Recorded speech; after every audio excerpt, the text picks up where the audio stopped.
Chapter 473. To the current Luoya, what was the most intolerable thing? Hitting me, you can. Hitting my wife, you can't. Hitting me, you can't. Hitting my wife, you can't. I'm happy that you want to avenge me, but strictly speaking, I should be the one protecting you, right? This is the Academy's rule. The black-haired young man recalled the battle with the collector, and a look of self-blame appeared on his face. Seeing Luoya like this, Lillian pondered for a moment, held the young man's hand, and spoke softly. Indeed. He remembered it in 1 second. By the way, I don't know why that fallen one didn't use the spell that makes people disappear on me. I don't know why. It didn't work? Lillian recounted her experience in the battle. Luoya knitted his brows slightly, held his chin, and pondered carefully. He was rather puzzled about this matter. I'm only responsible for opening a dungeon for you. If you die in there, it's your own fault. You can't blame it on me. But in terms of defense and immunity to certain curses, the king's blood didn't add any attribute resistance or physical resistance. The only benefit Luoya had in this aspect was that the fallen one's murmurs couldn't affect him. But that was also due to the crown's source substance, and it didn't have much to do with the bloodline. After pondering for a long time, the two of them couldn't figure out why the bloodline was immune to the enemy's curses. Seeing this situation, Luoya decided not to think about it anymore. Lillian nodded and chose to put this question aside for the time being.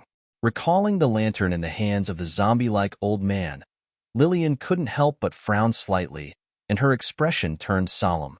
Even though the 10 cities blocked the effects of the lantern in the previous battle, it could only be used for defense, and they still needed to consider other methods to defeat the enemy. But in this regard, Luoya seemed to have some ideas. The young man took on the task. After some discussion, the two of them finally came up with a battle plan and began the final adjustments and preparations. After the passage of countless years and the fall of the Savior, his spirit must have been exhausted and his body decayed. But as the saying goes, a centipede dies but never falls down, not to mention that he had obtained a divine artifact like the Eye of Portus. After some preparations, the two looked at each other. After Luoya nodded, the black-haired, purple-eyed girl's body emitted a faint light. The domain of 10 cities was lifted, and the luxurious room disappeared like a dream, revealing the old room that belonged to the abandoned town. The black-haired young man looked out of the window and walked out of the room. Lillian followed closely behind, and the two figures gradually disappeared into the white fog. Marin Town, an abandoned town at the border of the Austin Empire, looked the same as before. Dilapidated houses were connected together, some of which had already collapsed. Weeds and moss could be seen everywhere, and the air was humid. It was difficult to distinguish these figures in the white fog, but upon closer inspection, they were not the members of the investigation team, nor were they the residents of the town. Instead, they were strange humanoid figures that burned like fireworks. Those are the people who were punished by the Savior.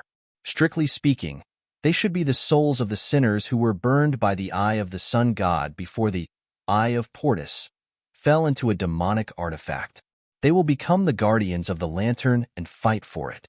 The black-haired young man couldn't help but frown as he stared at the faintly glowing sinners in the mist. Judging from the reaction of the cursed power, the strength of these sinners was different. It should be determined by the sinner's original strength. However, judging from their identical flaming bodies, these sinners should be able to sense each other. At the end of the fog, the black-haired, purple-eyed girl's body began to shine with the radiance of the cursed power. The kingdom, source substance burst into a dazzling light under the impact of the cursed power. Warhorses neighed, and at the same time, flags fluttered in the wind. The strength of the Blue Knights, who had left an important page in history, gradually recovered to its original state. At the same time, they had far surpassed the current royal knights of the Austin Empire. Under the attack of these heroic spirits from the previous era, the flame spirits on the road were quickly wiped out. Just like how the owners of these souls were different when they were alive, the forms of the monsters that gathered in the fog were also different. There were dwarves and elves in myths and legends, tall giants, ferocious monsters, sinners of various races, and there were even figures of dragons flashing across the sky. Surrounded by this group of enemies, even a warrior who had experienced hundreds of battles couldn't help but feel nervous.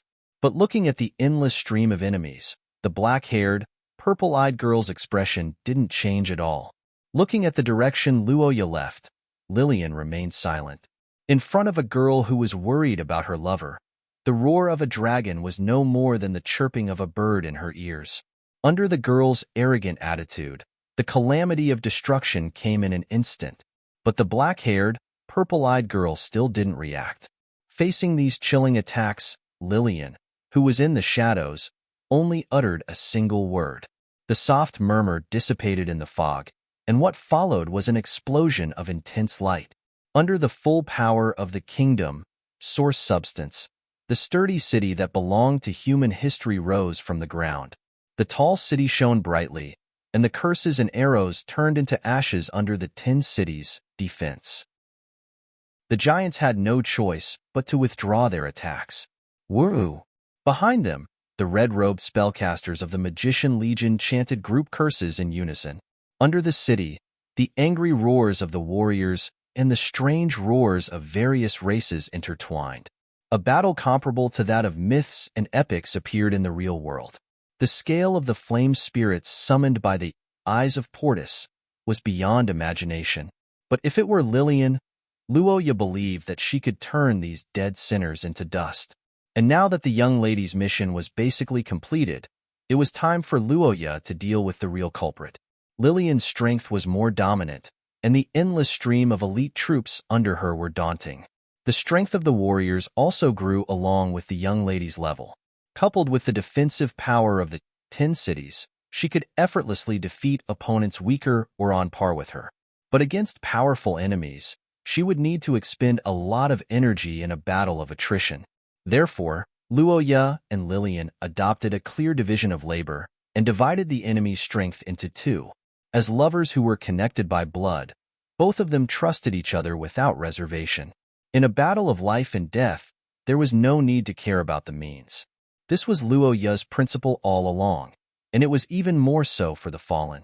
With the cover of the buildings and the witches' curses, Luoya shortened the charging distance bit by bit. When both sides were less than 100 meters apart, the Grand Priest of the Savior from thousands of years ago turned his rotten gaze to the black-haired young man for the first time. Among all the members of the investigation team, Luoya was the only one who could make the Grand Priest's emotions fluctuate.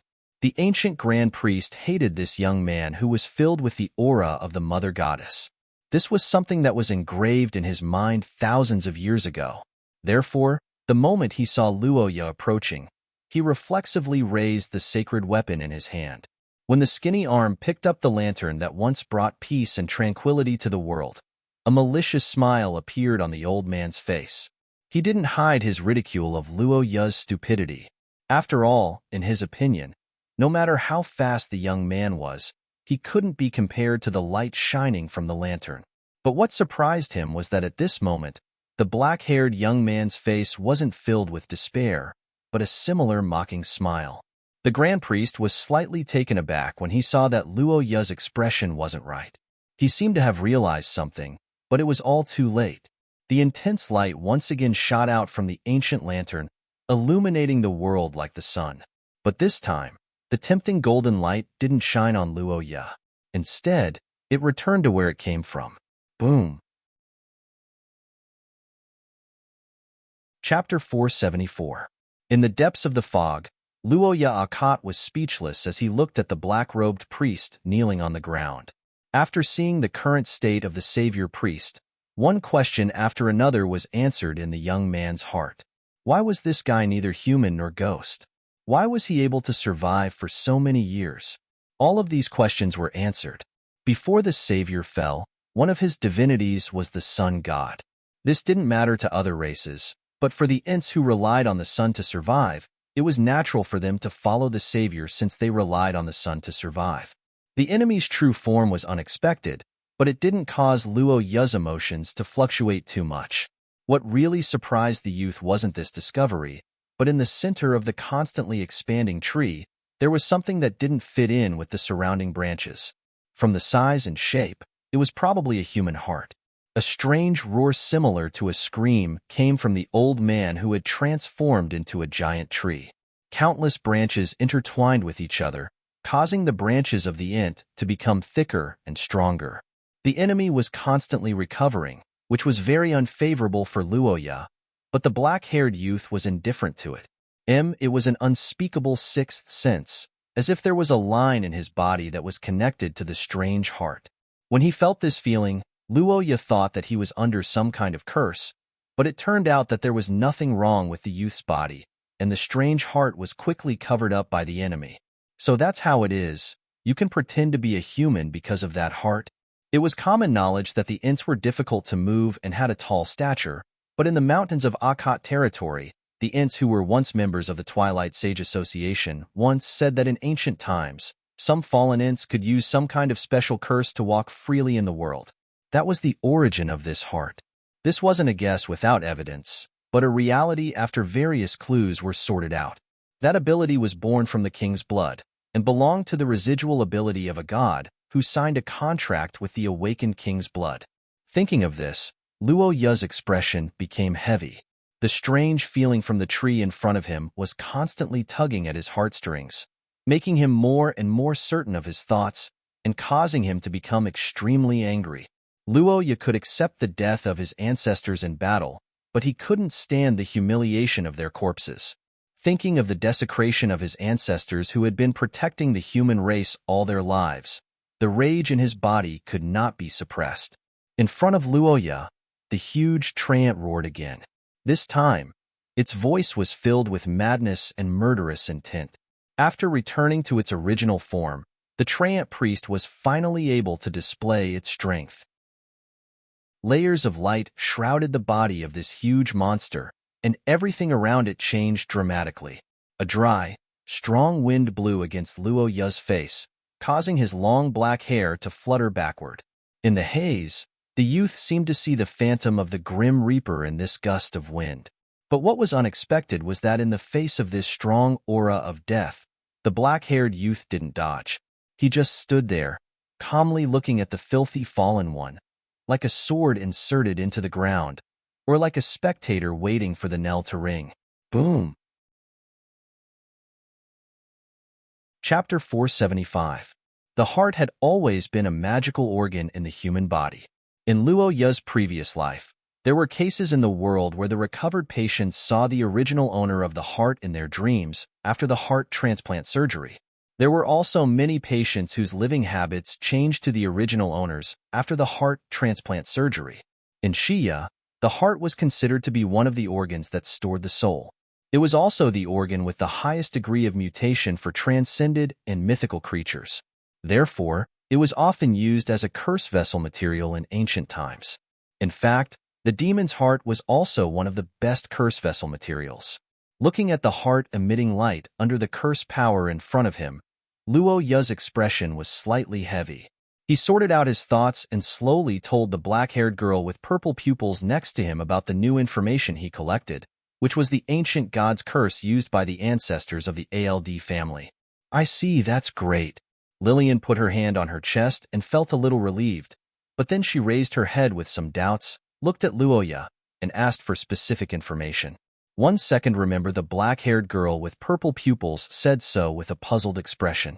Although the space curse was an absolutely rare skill in Shiya, due to the stability of Shiya's world, there were huge restrictions in itself. One of them was that the traces could not be erased. In the face of the rules of this world, even the gods should be helpless, but the reality was not the case.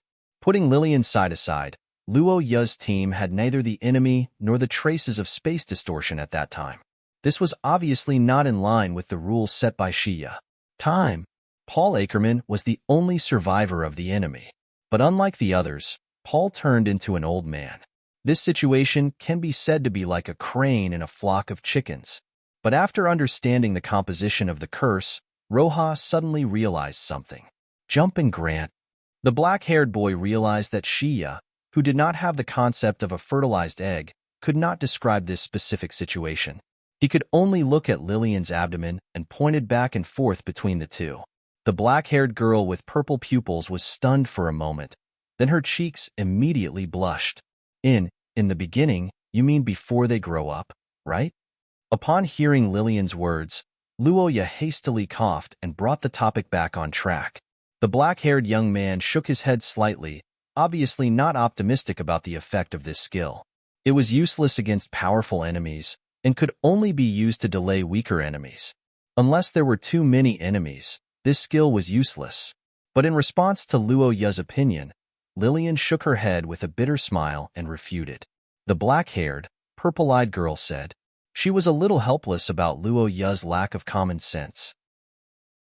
The boy couldn't help but be slightly stunned when he heard this. After thinking carefully, he remembered that the source of the curse techniques he had been exposed to all this time was indeed somewhat problematic. I've already understood the theory behind the curse, but the way to dispel it is... Chapter 476. The Ald clan was a clan that was buried deep in history. As the shadow eagle that united the human empire in the Second Era, not to mention the records of this clan, even their existence was not known to anyone. Because of this, Luoya had always known very little about the enemies of his ancestors. However, the young man never expected that this time, Luoya accidentally learned some information buried deep in history through this heart. According to the family meeting in the second memory, the Ald family, or the human world they protected, should have encountered some trouble, and there was more than one trouble. The result was that they were divided into multiple battles. Veronica stayed in the family because she was pregnant and gave birth to a child.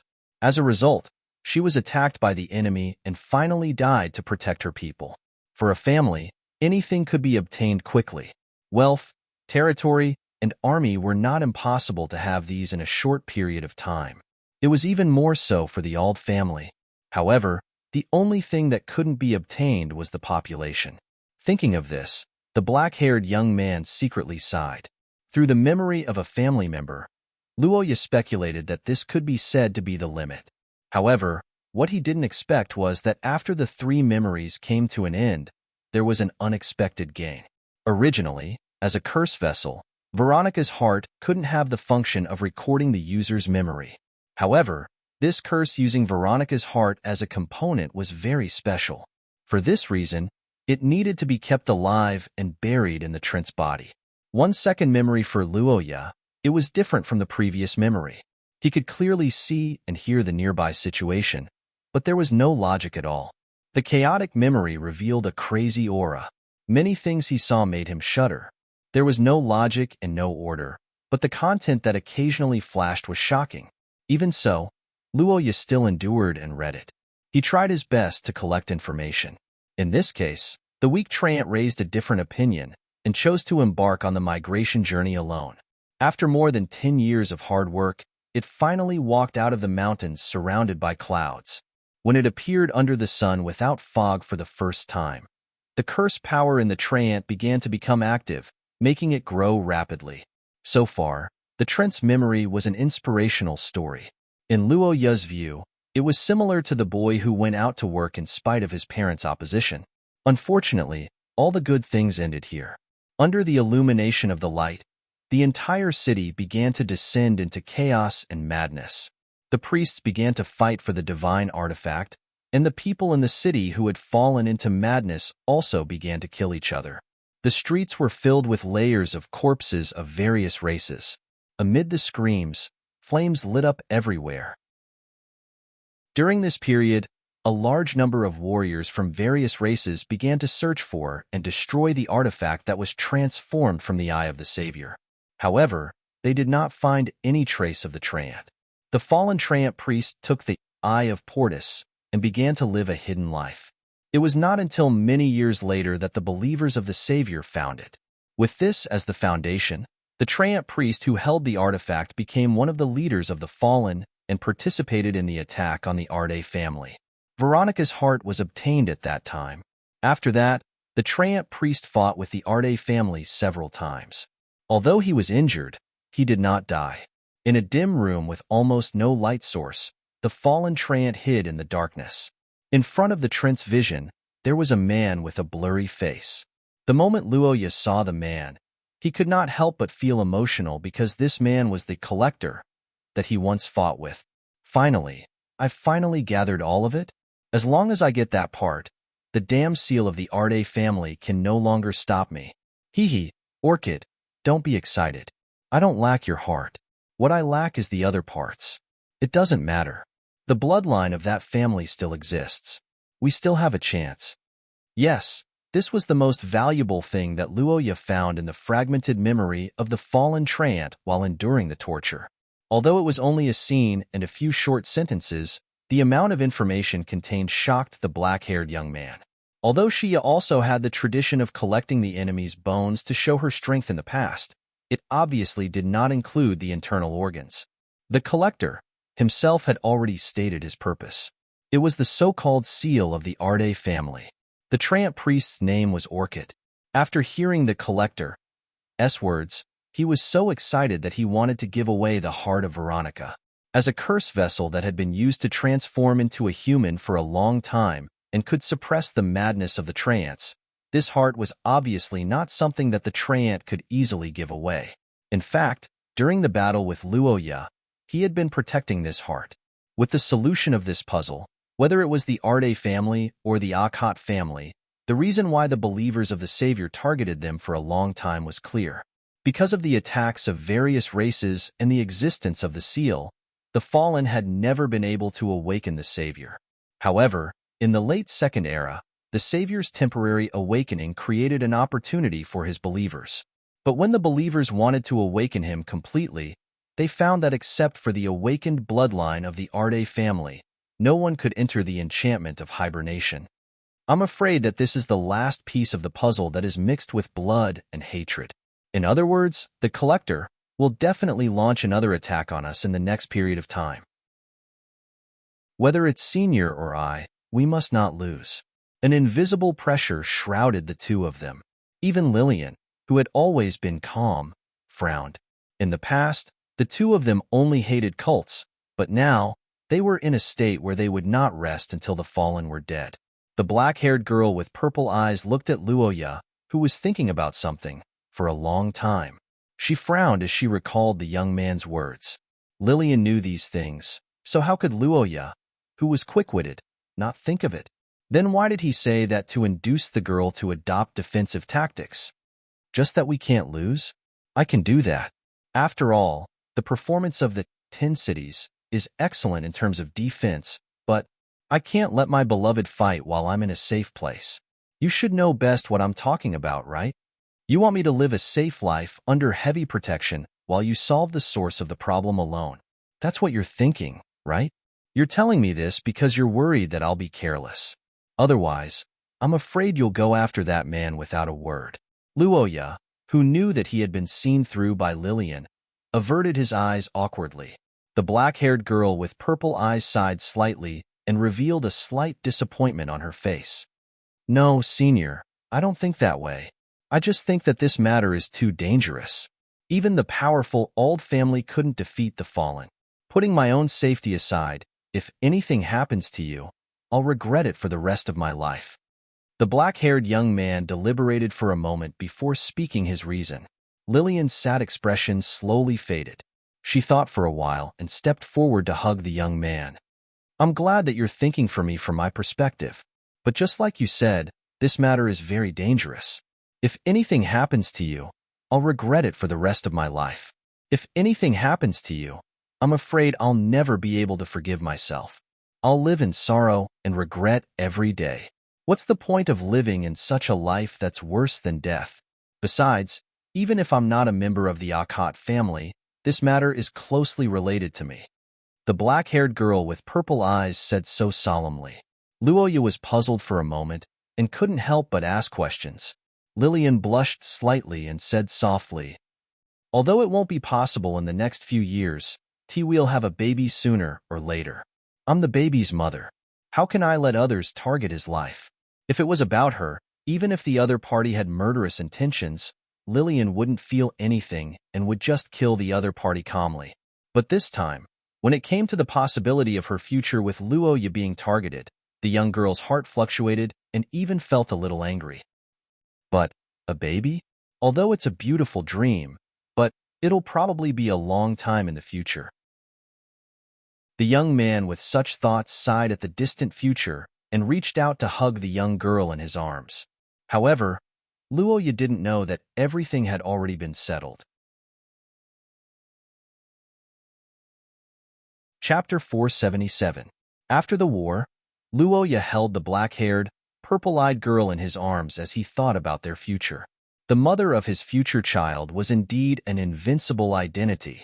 Luoya had no way to defend himself. He could only let Lillian join in the attack. However, since it was an active attack, he must have a strategy instead of running around aimlessly like a headless fly. Thinking about the various scenes he saw in Veronica's place, Luoya silently summarized the information he received. After defeating the King Selector clan, they failed to awaken the Savior immediately, which allowed the Aikman to discover the danger of the Fallen. At the end of the Second Era, the entire ancient Austin Empire was besieged. This could be said to be the biggest failure of the Fallen. As a result, the descendants of the Arde family managed to survive through the most difficult period at the end of the Second Era. By the time the Savior fell into a deep slumber in the Third Era, the forces of the Fallen were exhausted in the process of migrating to the west. The Akkad family, who had received the protection of the theocracy, quickly became powerful, and the Twilight Sage Society was rebuilt. The situation was reversed once again. The invasion of the mutants this time is the precursor to the awakening of the Savior. This is the best time for them. The reason they have always had the upper hand was because they planned everything in the dark. But now, they can't wait to stand in front of the stage, and this is the result. If 1,000 years ago, the Arde family was taken advantage of because they were too arrogant, then now, the believers of the Savior were full of arrogance. In their eyes, no matter how powerful the Akkad family was, they could not be compared to the Arde family of the past. But the problem was, although they were weak, it did not mean that they were stronger. Of course, the other main reason why things went so smoothly was because of Lillian. Strictly speaking, this Tyrant priest named Orchid was fighting against two people at once. But even if it was a one-on-one battle, Luoya believed that he would be the final victor in the battle. Although Veronica did not have many memories, from the buildings and banquets in her memories, she could tell that the Auld family did not live a life far away from the mundane world, nor did they live in seclusion. Instead, they lived a life of wealth and privilege. Perhaps they had some other identity on the surface. But no matter what, this meant that they were within the sphere of power of the ancient Austinian Empire. In a situation where almost all of the elites were sent away, the Auld family should have known that the main family was empty. So why did the ancestors still make such a decision? Lillian believed that the biggest possibility was that the ancient Austin Empire would guarantee her safety at such a time. In addition, Estrid had complained about the Ackman tribe in the previous historical fragment, and some bad guesses began to form in the girl's mind. Although the Royal Selector clan had always been hidden in the dark, their power was no longer limited to their clansmen with the rise of the Twilight Sage Association. Coupled with their own strength, it was normal for the Emperor to be afraid of them. At this thought, Lillian clenched her fists and puckered her brows at the stupidity of the Ackman ancestors. Luoya couldn't help but ask, "Nothing. I just feel a little uncomfortable thinking about the Ackman tribe." If Lillian could figure out the Ackman tribe's situation, how could Luoya, who witnessed the battle in Veronica's memory, not think of this possibility? So, would the young man mind? Lillian remained silent while gazing at the black-haired young man who revealed a dubious expression. Luoya pondered for a few moments before waiting quietly by the side. After a long while, the black-haired, purple-eyed young lady finally spoke with some difficulty. "Yes, I can more or less tell. In that battle, the reinforcements from the outside world didn't arrive. This was undoubtedly abnormal. Judging from the surrounding buildings, the Auld family should have been living in the royal city, which was the core of the ancient Austin Empire. No matter how powerful the believers of the Savior were, it was impossible for them to launch an attack without alerting the royal family." The young man couldn't help but let out a sigh as he recalled Estrid's words. The Ackman tribe was indecisive. This comment was very appropriate. But this had nothing to do with Lillian now. Understanding Lillian's worries, Roja looked at the girl beside him and asked. Lillian lowered her head slightly with a heavy expression on her face. "So what?" Senior will always be senior. Besides, you asked me this question before, right? The black-haired young lady raised her eyebrows slightly and recalled Luo Ya's expression after seeing the memories in her heart. Ancestor Estrid said that Ancestor Caroline of the Akit family had cooperated with the Akman tribe at the end of the Second Era. No matter if they cooperated with the Akit family out of guilt for what they had done in the past or purely for self-protection, the grudges of the Second Era were considered settled by Ancestor Caroline. Luo Ya, indeed. It's not like me to worry about personal gains and losses. I always feel that you're better at sweet-talking than before. No, I like it. After resolving the knot in Lillian's heart about the Akman tribe, the black-haired young man and young lady held hands and strolled around the ordinary streets that had not turned into a battlefield. It wasn't that the two of them didn't do anything, but after careful calculation, Luo Ya realized that they didn't need to do anything. After a series of battles and exchanges with Lillian, it was now close to noon. Luo Ya took the heart of Veronica and looked for traces to remove the curse one by one. He estimated that he might not even be able to complete half of it by night. Instead of wasting his energy, he might as well just wait. After this journey, Lillian would meet up with the troops and follow the Austin Empire's marching route directly to the front lines, while Luo Ya would return to St. Freya Academy to continue investigating the traces of the 6 disasters. While increasing his strength through the members of Rosette Dawn, he would use the forces of various countries to search for the fallen, led by the Collector. But no matter what, this abandoned town in the mountains would be the last stop before the two of them parted. There was no doubt about this, and the two of them treasured this last time alone and didn't want to be disturbed by others. As for the Eyes of Portus, Luo Ya used the power of the touch of frozen earth to completely freeze it and handed it over to the witch queen who was most familiar with curses to look after. First of all, this was Luo Ya's spoils of war, and according to the rules of St. Freya Academy, he didn't have to hand it over. Second, even if he handed it over, the Academy wouldn't be able to do anything about it. Lastly, and also the thing that worried Luo Ya the most, was that St. Freya Academy had too many people, and the scholars were the representatives of strange ideas. Maybe someone would do something that would cause a big accident. After the thick white fog dispersed, the border of the Austin Empire revealed its unique scenery. Under the noon sun, a brilliant rainbow streaked across the sky full of water vapor, making the two who saw this beautiful scenery feel a lot better. At the same time, they also felt a lot of emotions. I'm sorry, Senior. As a place with unique commemorative meaning, this place is a little shabby. The black-haired, purple-eyed girl blushed as she said this. She already had the intention to keep this bedroom as a permanent memory. On the other hand, Luo Ya remembered that the girl mentioned the problem of children. Yes, she did say that. The enhanced version of the king's blood?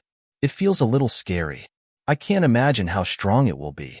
Looking at the young man beside her, Lillian pondered for a moment and said so. She lowered her head, placed her hand on her lower abdomen, and whispered softly. So beautiful. Previously, Luo Ya had thought that if he was born with Lillian in the Akot family, he might be spoiled by this elder sister who doted on him. But fortunately, that situation didn't happen. But now, Luo Ya felt that his child had a chance to experience such a big gift. The black-haired young man said, and discussed the issue of bloodlines and source substances with Lillian. Then, they chatted about many other topics. Looking at this situation, Luo Ya and Lillian looked at each other and slowly separated with some regret. Then, they searched for a group of recovered members together. On the other hand, due to the panicked appearance before they disappeared, everyone was making loud noises. The entire town was filled with ghostly screams, and after hearing the noises, most of the people were found. But what made Luo Ya a little speechless was that many of these high-level scholars were so frightened that they even attacked him. Are they crazy? Is that so? Witnessing the situation of the first group, the black-haired young man naturally thought of his second group and couldn't help but feel a little nervous. If he remembered correctly, Juliana and Selena should have also been shown by the lantern. The worried young man waited silently until it was late into the night.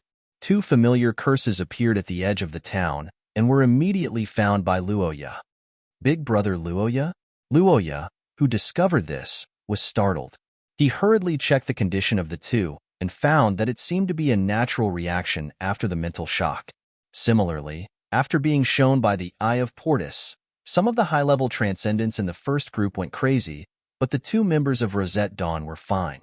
Looking at this scene, Luoya couldn't help but sigh at the importance of willpower and was completely relieved. And as all the members were found, the time to leave was about to arrive. Chapter 478. At night, looking at the two sleeping girls on the ground, Luoya put his hand on his chest and breathed a sigh of relief. Although Luoya was the most powerful among them, his combat style leaned toward the traditional cursemancer. Except for the Gulen Daer, Paitila and Altatia's skills were long-range release. Judging from the attributes of the cursemancer himself, Luoya was indeed not good at close combat. It was precisely because of this that Selena and Juliana took such actions after discovering the enemy. They wanted to restrain the enemy and buy time for Luoya. However, the final result was that the enemy's curse vessel launched first. Luoya did not expect this situation, and it also put the three of them in danger. If they were really affected by the savior, they would never show such an expression. It was better to say that it was impossible for them to fall asleep at all. Instead, they would shout crazily or hide in the corner, curl up their bodies, and mutter something with a collapsed expression. It was obvious that these people did not want their sand value to drop to zero. It was a result of the savior's influence, so they were not considered cultists. At most, they were pitiful people who had been harmed. However, due to the strength of high-level transcendence, these people could be very destructive when they went crazy, and they could not be dealt with like ordinary victims. President, there is no problem with Selena's curse. They should be asleep. Because of his concern, Luoya deliberately asked the old Chinese medicine Dr. Stewart, who had just been rescued, to check their pulses. The young man with many magic eyes glanced at the two, and he did not see any abnormalities in the flow of the girl's curse power. Luoya, who heard this, was finally completely relieved. In this night of bad news one after another, this was the only thing that could make Luoya feel gratified. After picking up the two in each hand, Luoya took them directly to Lillian. On the other hand, after Paul recovered, he went to report his safety to Lillian. After all, Paul was also a member of the Archmen tribe, and he couldn't just ignore her. And now, as the only channel of communication between Lillian and Luoya, Paul's role became more and more prominent, and the number of times he ran between them increased. Paul, the original member of Team 1, went to report. Luoya and Stewart, the two members of Team 2, seized the time to start their mission. As a support group, Luoya and others brought a lot of potions and curse vessels. When Team 1 was crazy, and the rest were still in shock, Luoya and others couldn't do nothing. Such thoughts naturally appeared in his mind, but reality proved that everything was futile. After being busy for a while, Luoya and Stewart walked out of the room. They leaned against the wall and sighed. I just took a look with my eyes. The flow of the curse power in the crazy people's bodies is very chaotic. I'm afraid it can't be changed by external forces. What should we do, leader? Facing Stewart's question, Luoya held his forehead and pondered for a long time before shaking his head, announcing the failure of the rescue operation. The young man, who was at his wit's end, could only give such an answer. At the same time, he felt helpless about this unexpected situation. The students resisted bravely, and the teachers were scared out of their wits. In the end, the students were fine, but the teachers went crazy. The black-haired young man frowned at the awkward situation the investigation team had fallen into. In any case, in the case where most of the scholars had gone crazy, this mission had to be terminated.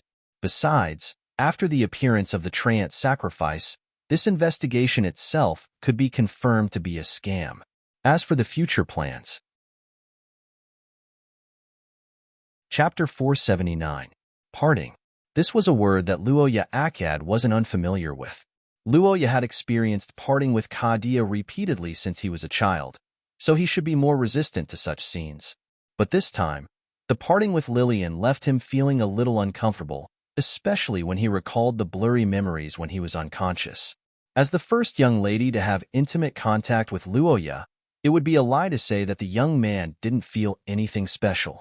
As a man, his sense of responsibility and desire to protect made him unwilling to part with Lillian. But his rationality drove him to act according to his previous plan. After the young lady's many manipulations, the relationship between Luoya and Lillian was more or less cleared up. Emperor Luoya wouldn't be able to find any clues anymore. And after agreeing to hand Lillian over, no matter what the Austin Empire's attitude was, Luoya wouldn't take the initiative to stir up trouble again. Starting from the border of the Austin Empire, Luoya toured the towns along the way, heading toward the heart of the largest human country in Xia. He avoided the route between the country of scholars and the border of the Austin Empire. Not only did the meticulous young man avoid the route, but he also changed his appearance. He changed his attire to that of a merchant's employee, which could be said to be quite common in summer. Remember, don't ask. Jinkala is enough. The fertilizer is mixed with Jinkala. 1 bag is worth 2 bags. What are the benefits of Jinkala? I'll give it to whoever gets it right. Recalling the funny things of the past, the black-haired young man shook his head and continued on his way. This year, the Austin Empire was considered to have good weather, so the curse fertilizer was selling well. In autumn, the convoys of various merchants' fleets would be out in full force to resell food and daily necessities between the towns and villages. Of course, during this relaxing time, Luoya wasn't just having fun. In fact, the young man had been paying attention to whether there were any pursuers behind him, as well as guarding against possible enemies. But what disappointed the young man was that the enemies didn't take the bait easily. As a matter of fact, apart from a few fools who saw him alone and tried to rob him, Luoya didn't encounter any accidents along the way. As the saying went, one had to complete the act. This time, Luoya followed Lillian's tail. Not only did he unify the caliber of the team, but he also adopted some strategies for external affairs. The timing of this team's departure was roughly the same as Lillian's. If there was a difference in timing, the first party to arrive at the edge of the misty forest would be waiting in the forest's cabin. Both sides had agreed upon it. But due to the attack of the Tyrant priest, Lillian's mission completed too. That was why Luoya was the one waiting. How is it? S's is. S. T-tess right. In the agreed-upon wooden cabin, Jellic gazed at the black-haired young man and asked carefully. Upon looking at his expression, Luoya couldn't help but reveal a strange expression. Minister, you've underestimated the impact of this incident. The St. Freya Academy's team was attacked by the cultists. This is huge news. Not to mention the mission. Even the graduates have probably heard of this explosive news. Well, Minister, although it's a little offensive to say this, not everyone is like you, who has been targeted by the cultists since young. Normally speaking, the cultists wouldn't touch the St. Freya Academy's team. This attack is a once-in-100-years event. Even the higher-ups of the human race who were in a meeting were alerted. After hearing Jellic's explanation, Luoya couldn't help but reveal a surprised expression. But as Jellic explained, the young man realized that his common sense was indeed wrong. After understanding this, Luoya began to listen in detail to the information collected by Jellic. Only then did he know how big this incident was. The first was Dean Antonio. As a survivor of the Leinster tragedy hundreds of years ago, the old man did not hesitate to take over the responsibility of investigating the incident and called for all countries to eliminate the cultists. As Lillian's home country, the Austin Empire also immediately expressed their stance to investigate the incident of the fallen and condemned the poor performance of the Holy See in this regard. Under this general trend, the resolution to clean up the internal affairs was unanimously passed. Antonio's investigation team had also returned to the academy to investigate the incident. After all, the people who were being questioned were actually the ones who had been rescued. Basically, they had not participated in the battle. The question of who killed the Tyrant priest was brushed aside. If one were to ask in detail, they would not be able to answer at all. However, when he heard that it was an internal inquiry led by Antonio, the young man calmed down. Then it's fine. There was no need for the young man to specifically emphasize. Antonio could handle the matter well.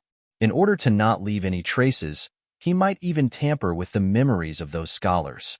And after knowing that there was a big tree to cover for him, Luoya completely let go of the possibility of leaking the secret. In the high-level joint meeting of the various countries, everyone looked at this issue from a qualitative point of view. For the students in the academy, the actual losses of this incident were more important. In other words, the casualties of this incident. However, it turned out that this incident wasn't as terrifying on the surface as imagined. Instead, it was a deliberate attempt to downplay the number of casualties. After the investigation team returned to the academy, the students began to panic as various information leaked out. The outside world adopted an intolerant attitude toward the cultists. Within the country of scholars, the first to stand up for this incident was the School of the Victims. Many schools jointly requested that this matter be investigated thoroughly. After that, the faculty members made a statement. The mentors who often led teams to carry out missions felt that the current mission mechanism of the academy was not enough to ensure the safety of the students and needed to be strengthened. After a series of statements and speeches, the attack on the investigation team could be said to be known to everyone. And Luo Ya's return was at the climax of this incident. He was completely submerged in this lively background. After returning, Luo Ya first found Paul and asked about the situation after he left. According to Paul, they waited in the military town for 3 days before the team sent by the academy arrived.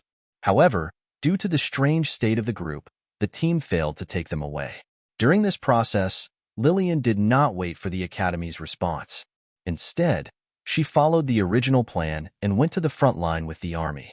Paul and the others arrived at the academy half a month later. After treatment and recuperation, their physical condition was restored to how it was before. At this point, the internal investigation of this incident was over. The next step was to investigate the external culprit. In this regard, Luo Ya agreed with both hands and publicly expressed his views to the school newspaper reporters. In front of the members of the news agency, Luo Ya angrily reprimanded the Tyrant priest who was personally crushed by him, as if he was an innocent passerby with a righteous heart. His superb acting skills made Paul and other insiders call him an expert. After this statement was issued, the last part of this operation was completely completed. Judging from the results of these 3 months, it's not a lot.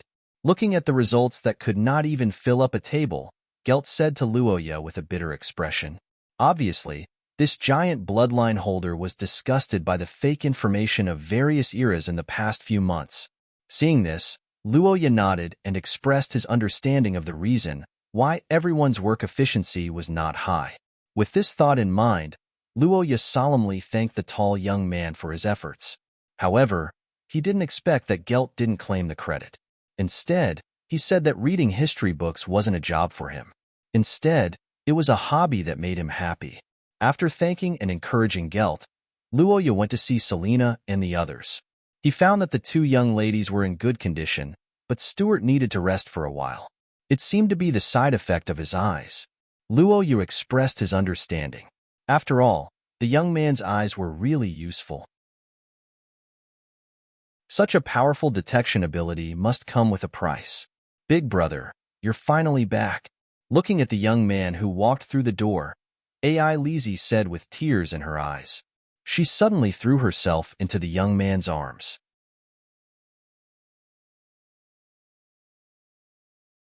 Chapter 480. In the room of Blue Hall, the silver-haired girl threw herself into Luo Ya's arms the moment she saw him. The black-haired boy couldn't help but take a step back and look at the girl in his arms in surprise.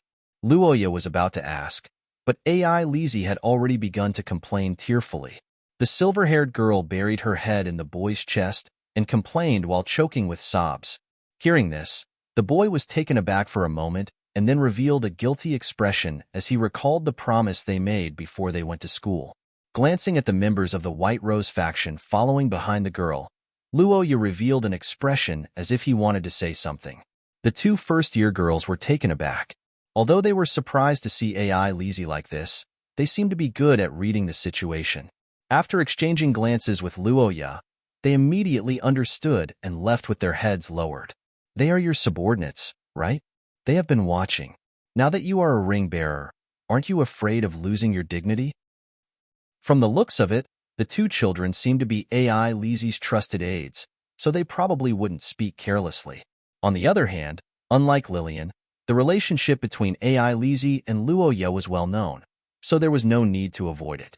The investigation team's matter this time was very big, which was beneficial for Luoya's concealment. Of course, the boy was happy to hear about it, but on the other hand, the girls who stayed behind at the academy weren't feeling well. Hearing those terrifying rumors every day, AI Lizzie must have been very worried these days. Looking at the tears in the silver-haired girl's eyes, Luoya's heart ached. After thinking for a moment, he apologized first. Luoya said so with a sincere expression, hoping to get the girl's understanding. Unfortunately, things didn't develop smoothly. After hearing Luoya's apology, AI Lizzie didn't immediately respond, but instead turned her head to the side. AI Lizzie's cute face was unmoved by Luoya's persuasion, and she didn't turn her head to look at him as if she didn't hear anything. Seeing this situation, Luoya felt that something was wrong, but there was nothing he could do. Big brother, have you been sleeping well for the past month? Hearing AI Lizzie's sudden concern, Luoya blinked and hesitated for a moment before answering. He subconsciously felt that something was wrong, and just as Luoya predicted, the silver-haired girl spoke again after hearing Luoya's answer. That, every night, I can only rely on the life orb that you left behind to stay awake. I can't sleep because once I close my eyes, I will have nightmares. I want to use some potions, but ordinary potions are useless for this body, even curses. The black-haired boy couldn't help but hug the girl tightly in his arms. But this time, AI Lizzie didn't stop talking. The silver-haired girl struggled and hit Luoya's body while saying with a hoarse voice, every time. You promised me that you wouldn't do anything dangerous, but every time, you lied to me. Big brother, you are a big liar. After struggling for a while, the silver-haired girl finally said what she wanted to say and couldn't help but cry. Seeing AI Lizzie like this, Luoya's heart ached and he completely recognized his mistake.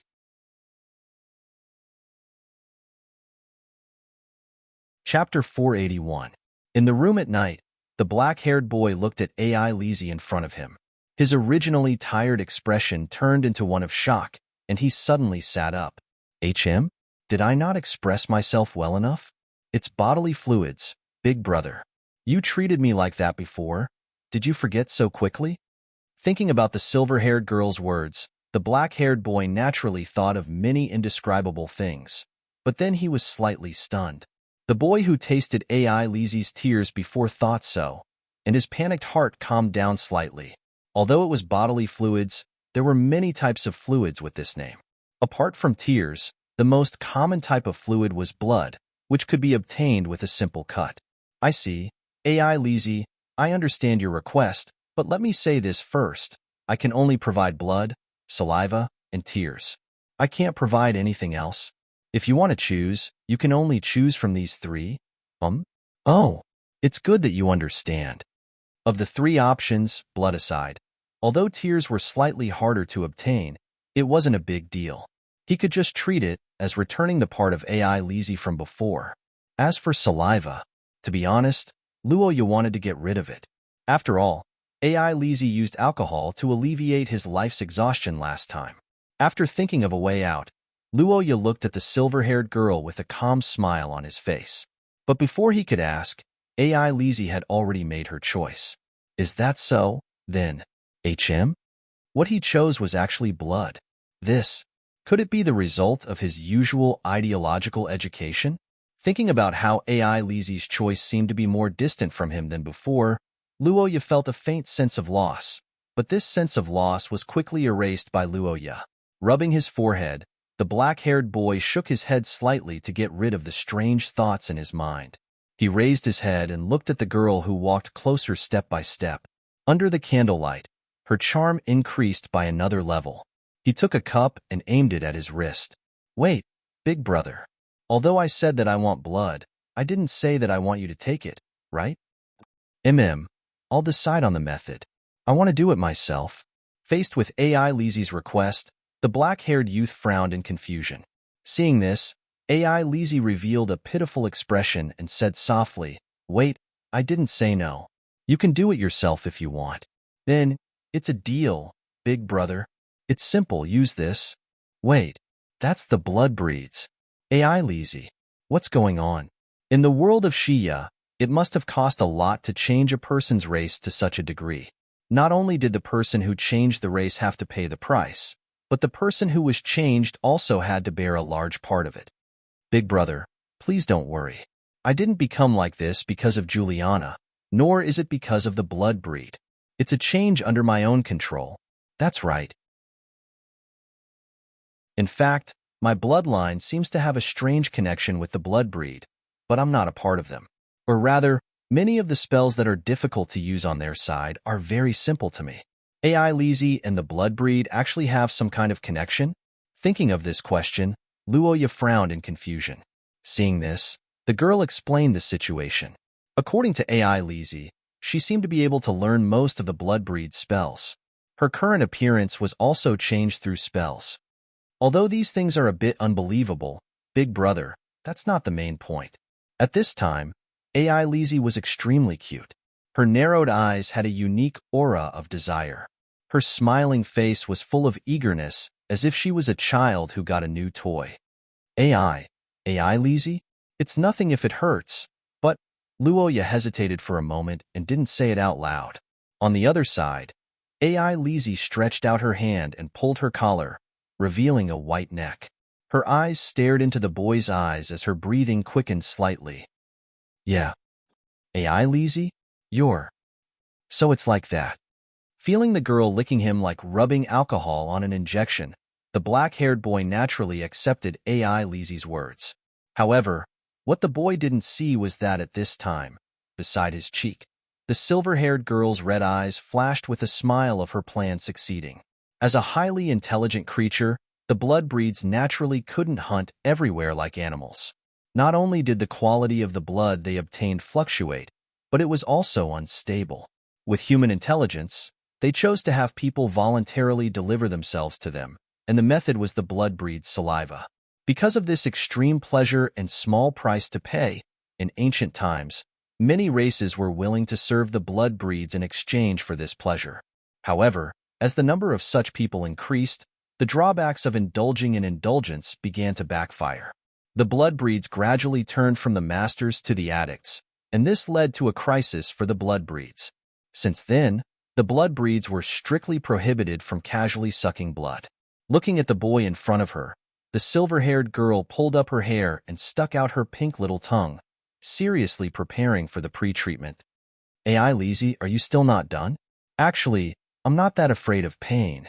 Perhaps feeling the girl's strange behavior, Luoya couldn't help but ask. AI Lazy estimated the dosage, then nodded, opened her red lips, and two cute little fangs fell towards the boy's neck. Is this Big Brother's blood? At first, the skin being pierced was nothing.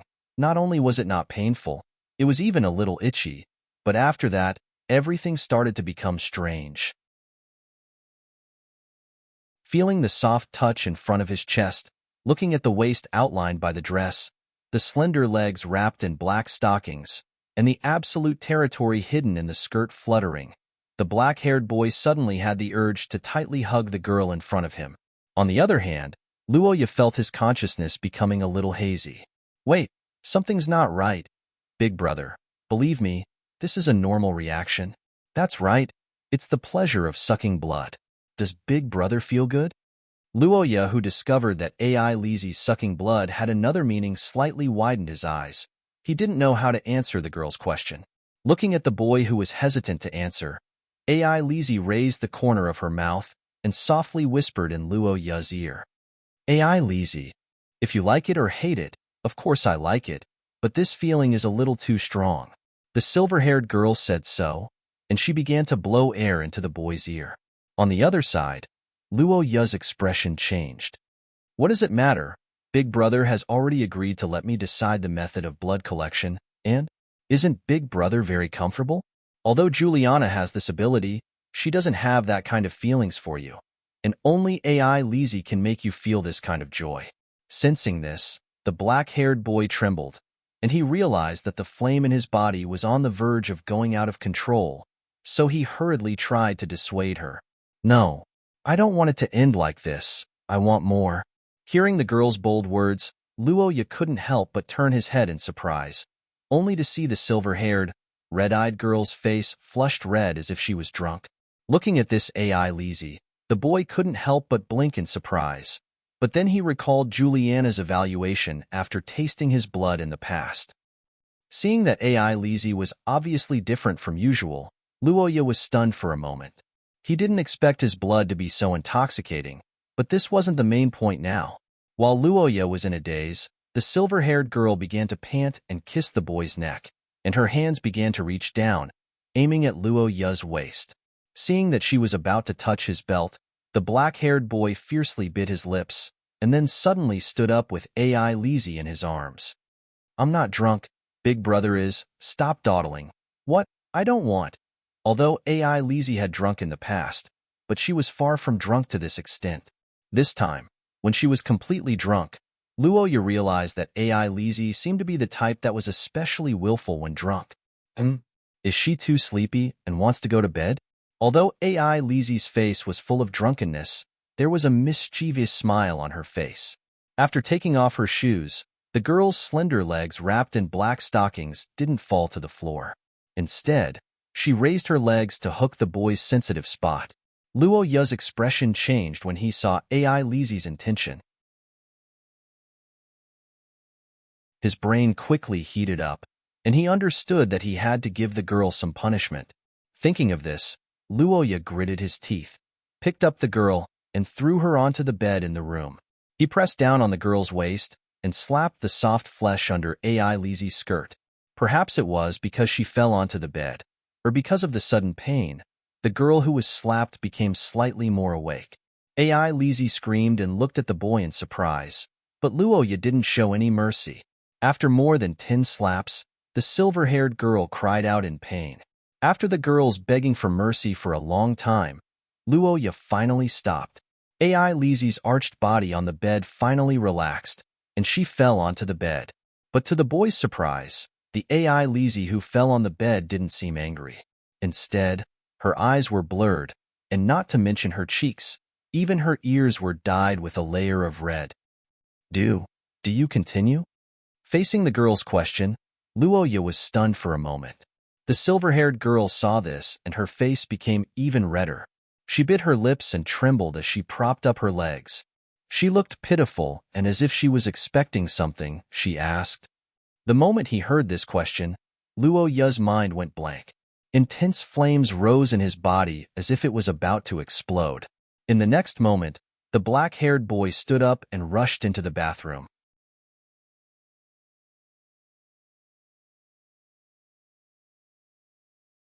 Chapter 482. In the empty bathroom, Luoya got soaked in the bathtub. He stared at the surface of the water to clear his mind, thinking about the benefits of a cold bath. There were many other benefits, but for the current Luoya, there was only one benefit, and that was sufficient ice. Only this cold temperature could slightly suppress the evil fire in the youth's heart. Because of this, Luoya's ice water was specially made. Half of it was made up of floating ice, but even so, it still made Luoya feel impatient and restless, letting his imagination run wild. Recalling how the silver-haired girl seemed to be looking forward to continuing his punishment, Luoya felt the fire in his body burning fiercely. On the other hand, it seemed like AI Lizzie's saliva was working. Luoya's consciousness was somewhat hazy, and he needed a cold bath to refresh his mind. The silver-haired girl didn't move, which was the best thing for the youth. It also gave Luoya some time to think about their relationship. Although AI Lizzie's body didn't have any major problems, she was still underage. Luoya definitely wouldn't back down on this point, and it was also one of the main excuses he used to reject the girl. But it had to be said that with the passage of time, this excuse was only valid for a few months. Thinking of this, the youth gently leaned against the edge of the bathtub. For a moment, his mind was in a mess. He remembered that a few years ago, the youth did indeed treat AI Lizzie as family. But he didn't know when it started, but after constant contact, this feeling gradually deteriorated. Thinking of this, Luoya felt his brain heating up again. He hurriedly cupped a handful of water and rubbed his cheeks. The black-haired youth breathed a sigh of relief. No matter what, there was only one thing he could do now, and that was to control himself and wait for dawn. The next morning, when Luoya dried his body and walked out of the bathroom, the sky outside was already slightly bright. The morning light shone through the gaps in the thick curtains and shone on the sleeping girl's cheeks, making her appear calm and gentle. From the traces under the bed, after Luoya left last night, AI Lizzie didn't seem to get out of bed and instead fell asleep. It was obvious how drunk the girl was last night. Muttering to himself, the youth touched the neck that the girl had bitten. He was suddenly curious about what would happen if his blood was sucked after drinking. But this curiosity disappeared when he saw that AI Lizzie was still sleeping soundly. After thinking for a moment, Luoya walked to a chair at the side, crossed his arms, and closed his eyes to rest. And? This is... Bro, big brother. Realizing that the girl had woken up, Luoya rubbed his eyes and stood up to stretch. Then he adjusted his expression and walked to the side of the bed, ready to give the silver-haired girl an ideological education lesson. But he didn't expect that before he even got close, AI Lizzie's face was already flushed red, and then she lifted the blanket and crawled under it. Although last night's incident was planned by AI Lizzie, after sucking Luoya's blood, things started to go awry. In fact, until just now, AI Lizzie remembered how daring she was last night. But because of this, she couldn't bear to see Luoya's face. The girl nestled under the blanket covered her face with both hands, and her mind kept recalling last night's incident. She was so embarrassed that she was about to cry. On the other side, looking at the little bump under the blanket, Luoya didn't know what to say. With a conflicted expression, Luoya didn't know what to do. After thinking for a while, he tentatively approached and asked softly, "Big brother, don't look at me." "That won't do. Big brother, don't look at me." Hearing the silver-haired girl emphasized again, Luoya nodded and turned his head slightly to look at the door. The two of them stood like this, one by the bed, the other under the blanket. After a long time, AI Lizzie finally quietly peeked out and looked at the bed and asked softly, "Yes, last night, I didn't want to do that, but I don't know why your blood made me feel a little. So." Without waiting for Elisa to finish her words, Roja interrupted her and admitted that he didn't know what she was talking about. "Big brother." After brushing aside AI Lizzie's inappropriate behavior last night, the black-haired boy turned his head slightly and looked at the bed. Hearing Luoya's words, the silver-haired girl couldn't help but stop her actions. What's there to be angry about? This was originally an accident, right? Or rather, I was too careless, so don't worry, I won't blame you. Of course, and I've already punished you. Hearing Luoya's words, the silver-haired girl couldn't help but tremble. Her face instantly turned bright red, and even her ears changed color. However, AI Lizzie couldn't deny these shameful things. "Big brother, you won't laugh at me, right? Why would I use it on someone else? How could I do that? I will only use it on Big brother." Luoya's prohibition entered the silver-haired girl's ears, and the content of it naturally made AI Lizzie somewhat dissatisfied. The silver-haired girl said as she crawled out from under the blanket. She didn't expect to see Luoya's smiling face as if his plan succeeded. "Big brother, you said that on purpose, right? Bullying me, using this kind of provocation." After a night, the silver-haired girl's clothes were even more disheveled. Her collar was torn open due to sucking blood last night, and her stockings were also loosened. AI Lizzie had no choice but to sit on the edge of the bed and stretch her slender legs. Her face was slightly red as she pulled them up with her hands. On the other side, Luoya had already brought the girl's shoes over. "Ah, big brother, you don't have to do this. You can't do this to others, you'll only do this to AI Lizzie, so we're even now, right?" The silver-haired girl couldn't help but blush at Luoya's words, but at the same time, her heart flashed with happiness. Luoya's status naturally wasn't suitable for such servant duties, but he was willing to do this to AI Lizzie, which meant that the girl had a very high position in his heart and was cherished by him. Although she had already showered yesterday, she seemed to be sweating because she was drunk. For a girl who liked to be clean, this was unacceptable in front of her sweetheart. Let's forget about what happened last night. After the mission of the Green Rose faction, Luoya had earned enough credits for a year, so he didn't need to run around anymore. As for the attack on the investigation team, Luoya took some time to specifically look for the Dean, Antonio. With the experience of 400 years ago as a precedent, and now with the real case, the world's crackdown on the fallen was suddenly raised to an unprecedented level. On the other hand, Luoya's ancestor, Estrella, had also begun preparations for the awakening. Upon hearing the news brought by the Dean, the black-haired young man blinked in surprise. Antonio's resurrection plan had always been opposed by the Twilight Sages and the hidden families in the Kingdom of Knights. Originally, Luoya planned to personally visit them for the upcoming holidays, but he didn't expect to be given the green light this time. In general, there are two reasons. The first and most important reason is the current state of the Savior. Based on the situation of the mutants, the Savior is close to the awakening period that occurs once every few hundred years, and the dream of chaos can no longer suppress him. Teacher Estrella's role in this period is far less than usual, so we can try to separate her from the dream of chaos. I see. With this thought in mind, Luoya was filled with gratitude toward Wilhelmina and began to ask about the specific details of separating Estrella and the dream of chaos. Antonio said that he had a certain degree of confidence and had even practiced for years. Should I say that love is a magical thing? For 100 years had passed, and even the vast sea could have turned into mulberry fields. However, Antonio's feelings for Estrella didn't seem to have changed. Instead, it seemed to have become even deeper. It could only be said that this taciturn man was indeed a sentimental person, and Luoya didn't misjudge him. Dean, before rescuing the ancestor, can you change your appearance a little? Not bad. It shouldn't be difficult for you. You were still a young disciple before, and now you're gray-haired. It's not good for your heart. Antonio understood what Luoya meant and smiled helplessly. The young man didn't probe further. After a brief conversation, both of them got busy. Antonio followed the young man's clues to find trouble with the fallen while Luoya continued to search for traces of the 6 calamities. When Luoya returned to the academy after parting ways with Lillian, it was already the end of summer. Soon after, it would be the fall holidays. Thinking back, Luoya spent most of his time in the second academic year on missions and studying. It was a far cry from the bustling first year. But fortunately, these somewhat boring days had come to an end.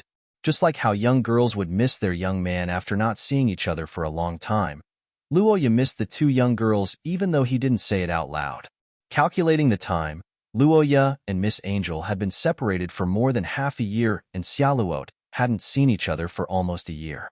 As time passed, Luoya couldn't suppress his longing for the 2 young girls. But what Luoya didn't expect was that things didn't develop smoothly. No matter what, the cultists and mutants had to be eliminated first. Luoya agreed with this point. Although Nuo Iyer didn't return to the academy, he wrote a letter to Luoya to make the young man feel better. On the other hand, Xiaoluot's situation made Luoya a little puzzled. Seeing this situation, the young man was quite puzzled. After thinking for a long time, he felt that perhaps the long separation made Miss Angel angry, so he specially brought a gift to apologize. But what he didn't expect was the unexpected answer. In the mansion where butterflies fluttered, the black-haired young man couldn't help but fall into silence. A thought began to emerge in his mind. Why? I understand. Since Xiaoluot doesn't have time to see me, then I'll go find her. The black-haired young man said calmly with a smile on his face. The Sorofia family's butler couldn't help but change his expression. Seeing this situation, Luoya's heart sank. Ignoring the butler's dissuasion, he immediately turned around and left.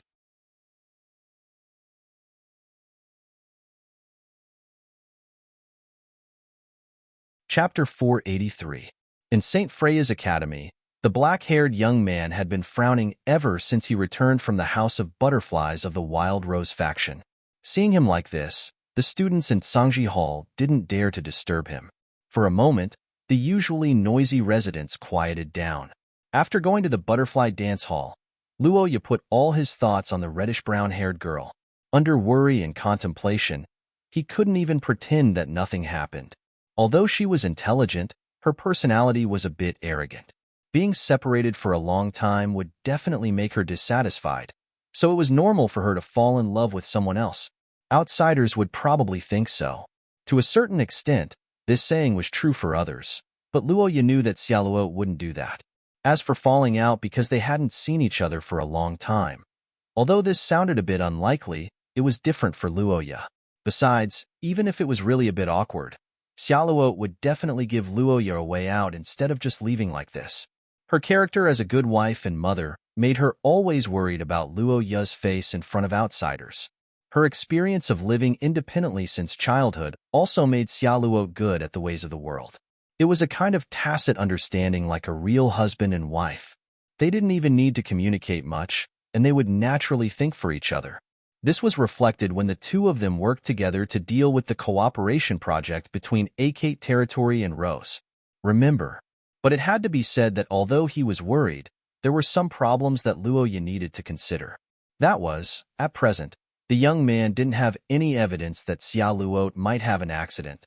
Everything was just speculation. Even the decision to leave was Xiaoluo's own decision. Then, could it be that Xiaoluo deliberately didn't want Luoya to know about something?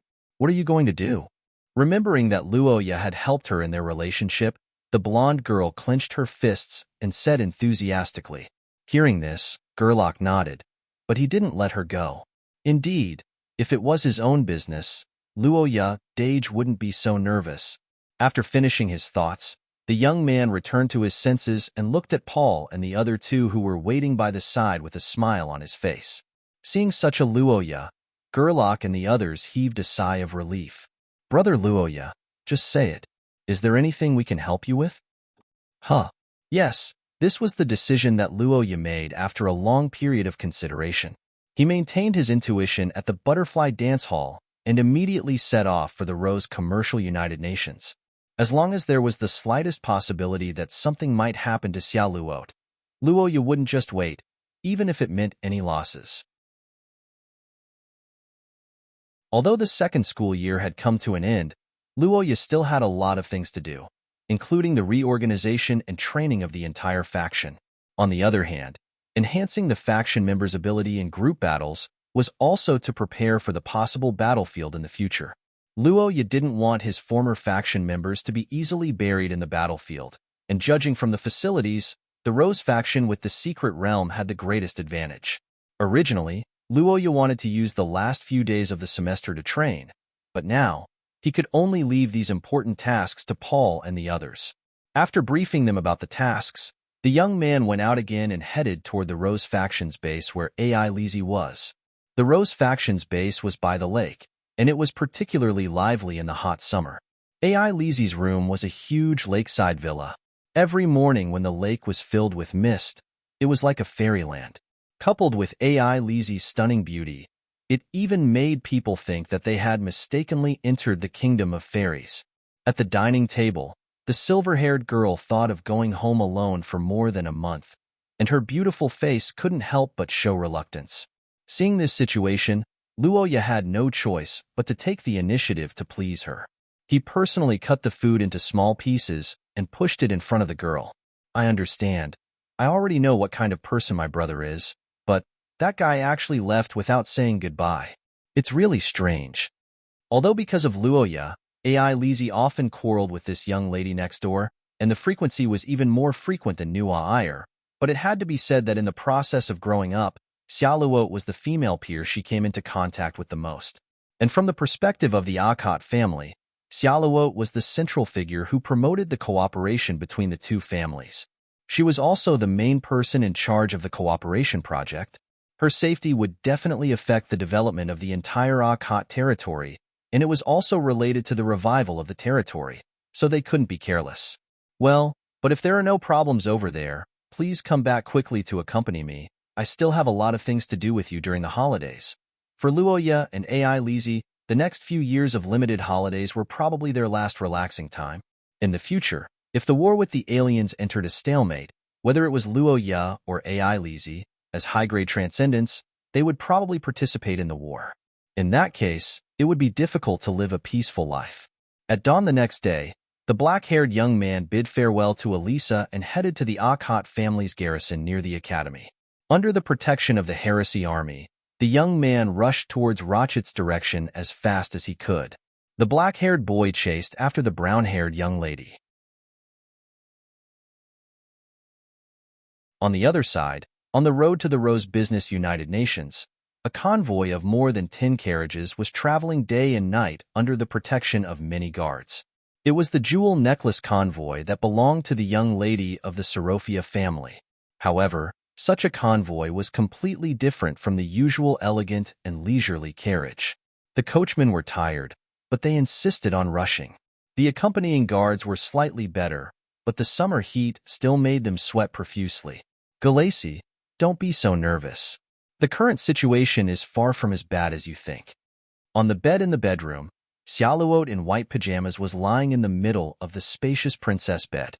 She smiled at the maid who was full of anxiety. Seeing such a girl, Gulacy couldn't help but worry. He quickly walked to the bed to check on the girl's situation. The beauty inherited from the ancient elves didn't change, and the noble and independent temperament didn't change. However, at this time, Xiaoluot's face was very pale, and her body looked exceptionally weak. A faint aura of death wrapped around her exquisite body, giving the girl an illusory beauty. Bruce Sorofia, the current president of the Rose Business United Nations, had been known to the world as the manager of Rose for decades. However, what others didn't know was that this ruler who seemed to be in the prime of his life was actually critically ill a few years ago. Even now, he was still suffering from a strange illness. "Miss, how are you feeling now? Please tell me the truth about your body's condition." "After sleeping for a while, I feel a little better, but my body still doesn't have much strength.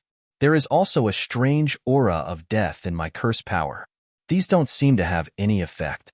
These things are useless, which means that the possibility of Miss being attacked by external forces is very small," Xiaoluot said and looked up at the starry ceiling. She shook her head and denied the possibility that the abnormalities in her body were caused by external forces. The red-haired girl thought as she looked at her own body. As the saying goes, Rome wasn't built in a day. Xiaoluot's current condition wasn't caused in a day. In fact, not long after she separated from Luoya last year, the girl felt a wave of discomfort. However, at that time, Xiaoluot didn't pay much attention to it. "The clothes I made haven't been sent out yet. Miss, if you want to see young Master Luoya, how about we go directly to Akhat Hill? Although Rose's medical treatment is very complete, the oil lamp that alleviated Master's symptoms was made by young Master Luoya. Then we—" "But, miss," the red-haired girl said until here. She couldn't help but slightly clench her hand that was stroking her clothes. Gulacy fell into silence. For a moment, she didn't know how to persuade her. If she told the black-haired boy about her illness, with Luoya's personality, he would definitely come to visit Xiaoluot. So, she might as well hide it. This was the only way for the girl. However, Gulacy didn't agree. In her opinion, Luoya was the girl's hope. "I want to see him. Of course, I want to see him. That's without a doubt, but I want to protect him. I don't want him to worry," the girl said and stroked the clothes in her hand. Gulacy stopped talking. The spacious room was silent for a moment. Unfortunately, thousands of miles away, a group of people didn't act according to Xiaoluot's wishes. Under the starry night, the black-haired boy traveled day and night, rapidly approaching the girl.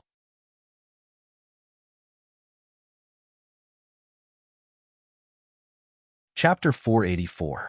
On a summer night, the stars were shining in the dark wilderness.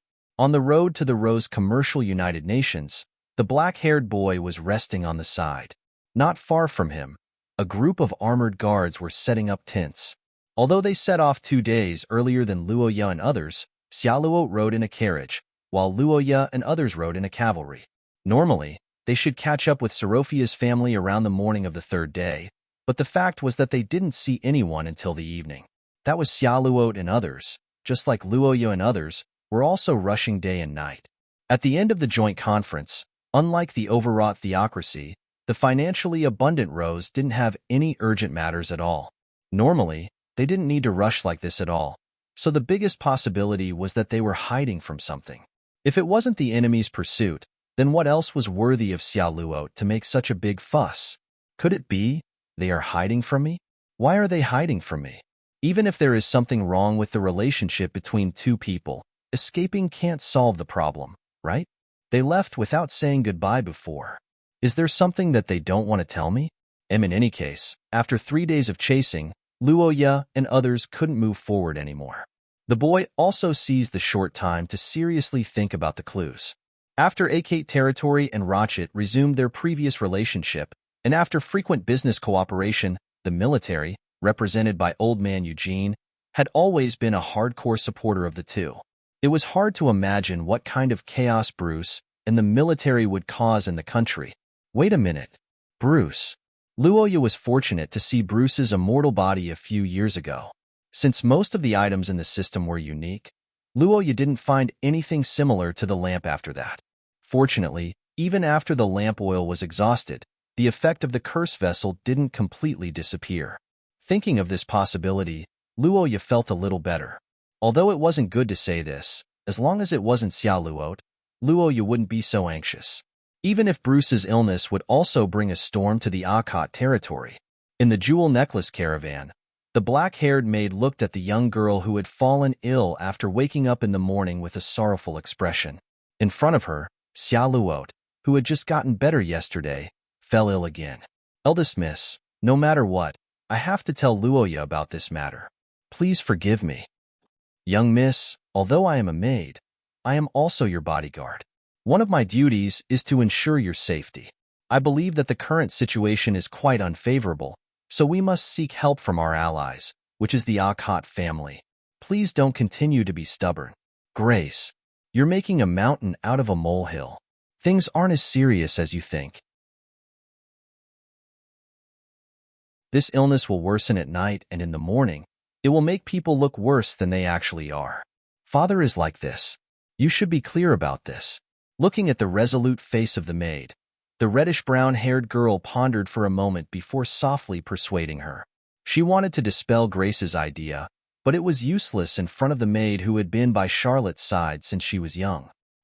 As Grace said, Xia Luo's illness was only a moment of discomfort at the beginning. It lasted for only a few seconds, and the frequency was about once every half a month.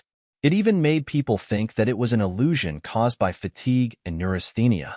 However, as time passed, not only the frequency became once every few days, but the duration also began to gradually increase.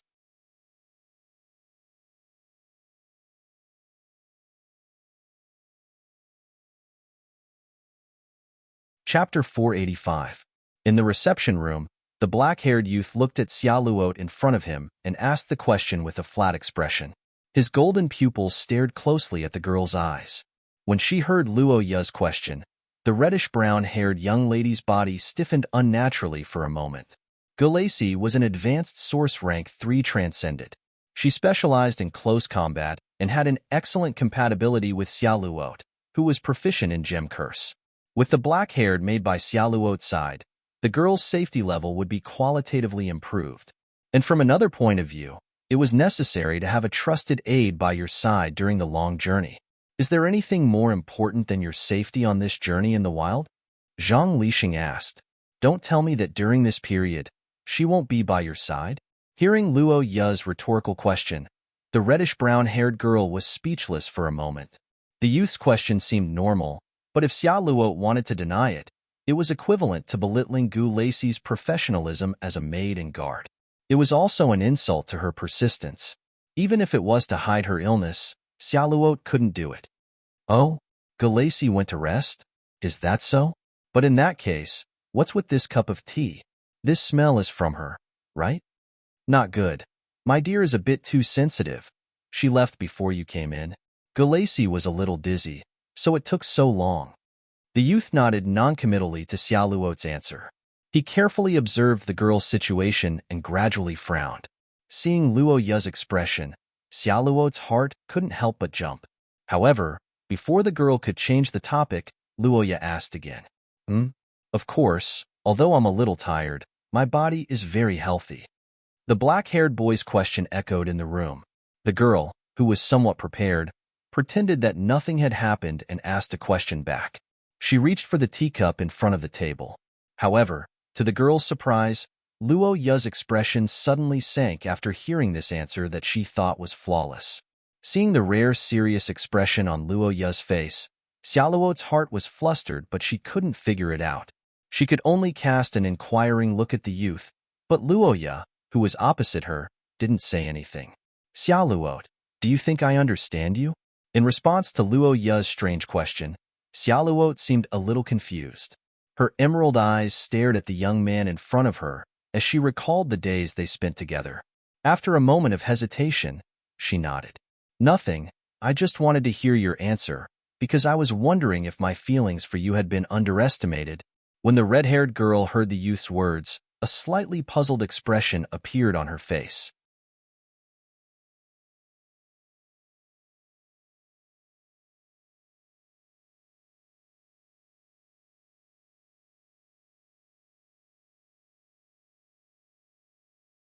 Looking at the puzzled Luoya in front of her, the reddish-brown-haired girl couldn't help but lower her eyes and look at her reflection in the teacup silently. But it was summer now. If she didn't take a bath, although it was unlikely, what if there was a smell? The sound of knocking on the door broke the awkward silence between the two, making the reddish-brown-haired girl feel slightly relieved.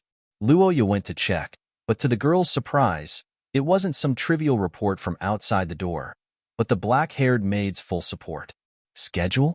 Great. I don't know what to do.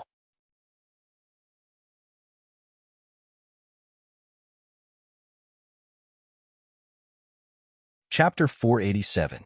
In the bathroom, the black-haired young man looked at the girl with her back facing him. His golden pupils suddenly contracted. After asking the question, the reddish-brown-haired young lady also fell into silence. Putting everything else aside, the Austin Empire represented by Lillian, who stepped onto the ladder of adulthood with Luo Ya, had always been Luo Chet's sworn enemy. Xia Luo, the young lady of Serophia, and the Austin Empire's princess were also known to be at odds with each other. If Xia Luo knew about this, it was almost impossible for her not to be angry. Wait, as expected. Forget it, there's no need to answer.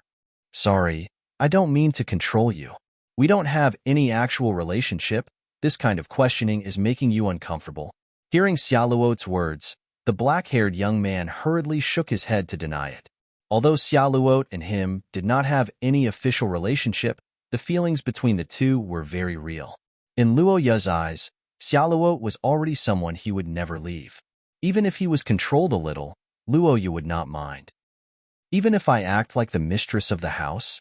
Recalling the girl's shares in the financial report of his family, the black-haired young man helplessly raised the corner of his mouth. Xiaoluo was stunned for a moment, but after blinking her eyes, she also laughed. Idiot. It's because it's you that I'm open. Hearing Luo Ya's soft words, Xiaoluo's body couldn't help but tremble. Then, she lowered her head slightly and tightened her arms a little. Suddenly, a mixture of shyness and warmth rose in her heart. After experiencing the dangers of the historical fragment together, their relationship quickly became closer. Luo Ya began to gradually give up his authority to the reddish-brown-haired young lady. Xiaoluo originally thought that Luo Ya trusted his ally Luo Chet because of various things, but it seemed that was not the case. Well, actually, it's mainly to prevent father from going back on his words. Wait, why did you turn around? Looking at the boy who looked away awkwardly, the reddish-brown-haired girl confirmed her guess. For a moment, she only felt a warm current surging in her heart, and she was even a little speechless. Faced with this situation, Xiaoluo had no choice but to plead with Kadia face-to-face, hoping that she would be allowed to contact Luo Ya. After many efforts, the Marquis finally agreed not to interfere in the matter between the two. Although father looks like he doesn't care about anything, that's not the case. The Akkad family's military expenditure is very high, and father values this part very much. After all, the main reason why Kadia objected to Xiaoluo and Luo Ya being together was that the Akkad family wasn't short of money. Although their economy was poor, they were very independent and had little contact with the outside world. If this situation continued, then Kadia could change his mind at any time. My dear, aren't you afraid that father will be angry? Also, what if I betray you? My dear.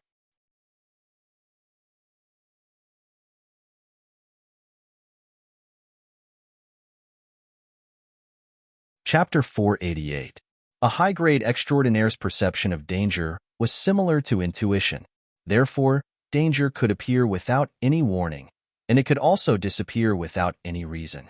The short period of time was usually the chance for them to notice the signs of danger, but unfortunately, most of them were fleeting. Xiaoluo. Dear, dear. What's wrong? Looking at the brown-haired girl who was a little worried but didn't show any abnormalities, the black-haired boy hesitated for a moment before shaking his head, and then asked, No, her condition has been good since I saw you. The boy thought for a moment before nodding. Looking at the girl who didn't show any abnormalities, he didn't mention his vague sixth sense. After shaking his head with a smile, Luoya covered the girl with the blanket again. The brown-haired girl's emerald eyes flashed with a little doubt, but she blinked and didn't ask any questions. Although Luoya and Xiaoluo seemed to have a carefree morning because of their reunion, in fact, the boy didn't forget the important thing in his heart, which was to observe Xiaoluo's condition. During this period of time, Luoya didn't feel that the girl was suffering from any illness, or rather, it was more like she had just recovered from a serious illness. However, Luoya naturally felt that this was impossible. Luoya had already applied for leave before he caught up with the girl, so his second year at St. Freya Academy had ended, and he didn't need to return to school. Moreover, Rochet and Akate Hill were neighbors, and there was no urgent matter in the family. Before the girl recovered from her illness, the black-haired boy could be together with Xiaoluo. For a few days, Luoya and the brown-haired girl could be said to be inseparable. The black-haired boy worried about Xiaoluo, and under such care, Xiaoluo's body began to recover. Seeing Xiaoluo like this, the maids in the gem necklace sighed in their hearts. Gulacy was also very excited. The illness that couldn't be cured for more than a year suddenly improved after Luoya's arrival. This situation could be described as a miracle. Looking at the two's loving appearance, Gulacy bit her handkerchief and kept wiping her tears. She was overjoyed that Xiaoluo didn't follow in the footsteps of the Sorofia family's female love. On the other side, the brown-haired girl was also surprised at her body's condition. Although it looks like this, unfortunately, I didn't do anything. If that's the case, then you've recovered?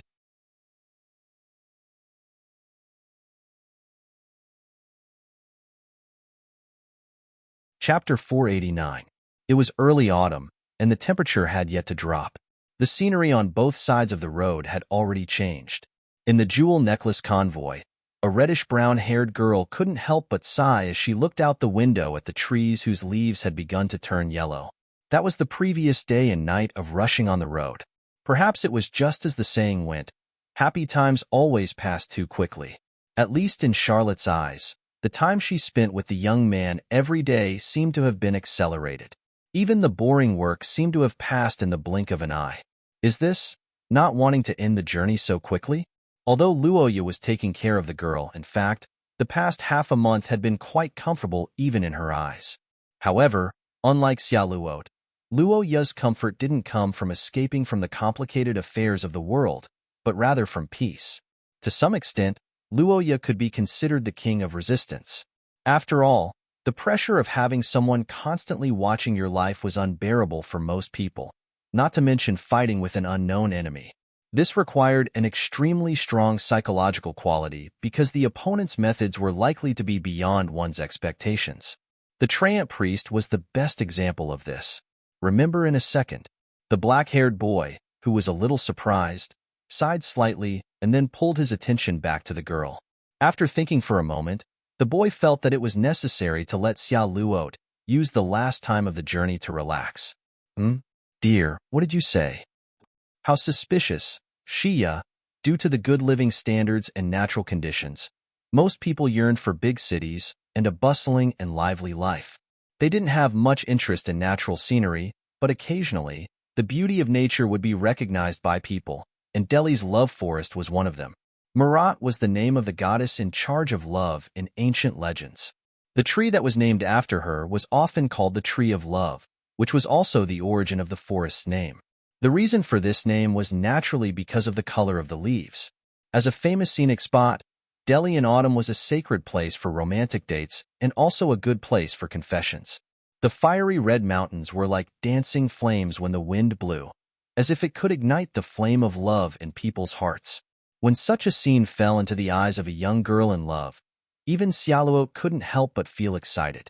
Taking Xiaoluo out once before arriving at the destination was a request that Luoya had made to Gulaisi and the others. It was also a way for the young man to relieve the unwillingness in Xiaoluo's heart.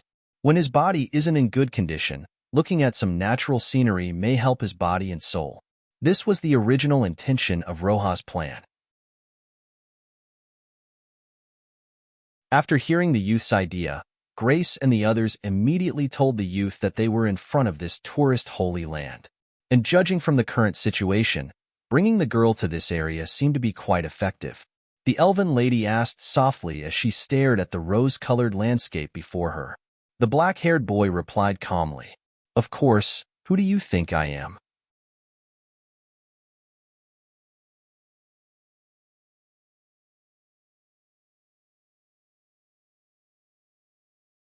Chapter 490. Rose's military had always had a close relationship with Achaite territory. For many years, they had firmly supported Xiaoluo as the successor of Rose. It could be said that they were staunch allies. Therefore, when Luoya arrived, as the acting lord of Achaite territory, he was naturally welcomed by them. Rose was a large country with unimaginable financial resources. They had a first-class medical team and countless capable people. As the eldest daughter of the Sorofia family, Xiaoluo would definitely receive perfect treatment after returning to her country. Not to mention, her illness was similar to Bruce's curse. Rose had more medical experience, so Luoya was relatively relieved that night.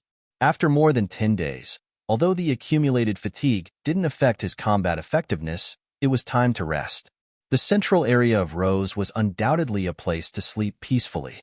"Luoya-sama, I'm Gulaisi. I have an urgent matter to inform you." "Luoya-sama." Miss Maid brought Luoya an incredible news in the dark before dawn. Xiaoluo was ill. When Luoya heard this, he couldn't accept it, but the anxious and sad expression on the maid's face told him that this was the reality. From the words of Gulaisi, Luoya roughly understood what happened. According to Miss Maid, Xiaoluo's condition wasn't bad when she went to check her body after parting with Luoya in the evening. After the treatment, the medical team of the Sorofia family thought that although the eldest daughter's body was weak, there was nothing serious. After the joint meeting, Bruce, as the president of the Rose Commercial United Nations, stayed in the front line and hadn't returned yet. Xiaoluo was temporarily in charge of domestic affairs. It could be said that the situation was somewhat similar to Luoya's previous acting lord. In this case, it was almost impossible to rest. After that, it was the routine dinner. Fortunately, the eldest daughter returned to Rose. The medical team was fully prepared. If it was during the journey, it is likely that Gulaisi's body trembled as she recounted the events of the previous night. Opposite her, the black-haired young man fell into silence as he pondered over something with a gloomy expression. Xiaoluo's face was as pale as paper, and her consciousness was in a coma. A faint aura of immortality floated around her, and her vitality was visibly decreasing. If the girl yesterday was a blooming flower nourished by love, then the sleeping Xiaoluo now was like a falling cherry blossom that could wither at any moment. "Lord Luoya, young mistress is safe for now. You can come closer." They had finally reunited after a long time, and their relationship had improved. Just as the two of them were about to have a happy ending like a fairy tale, Xiaoluo suddenly fell ill. This situation was unacceptable to the maids, and also unbearable to Luoya.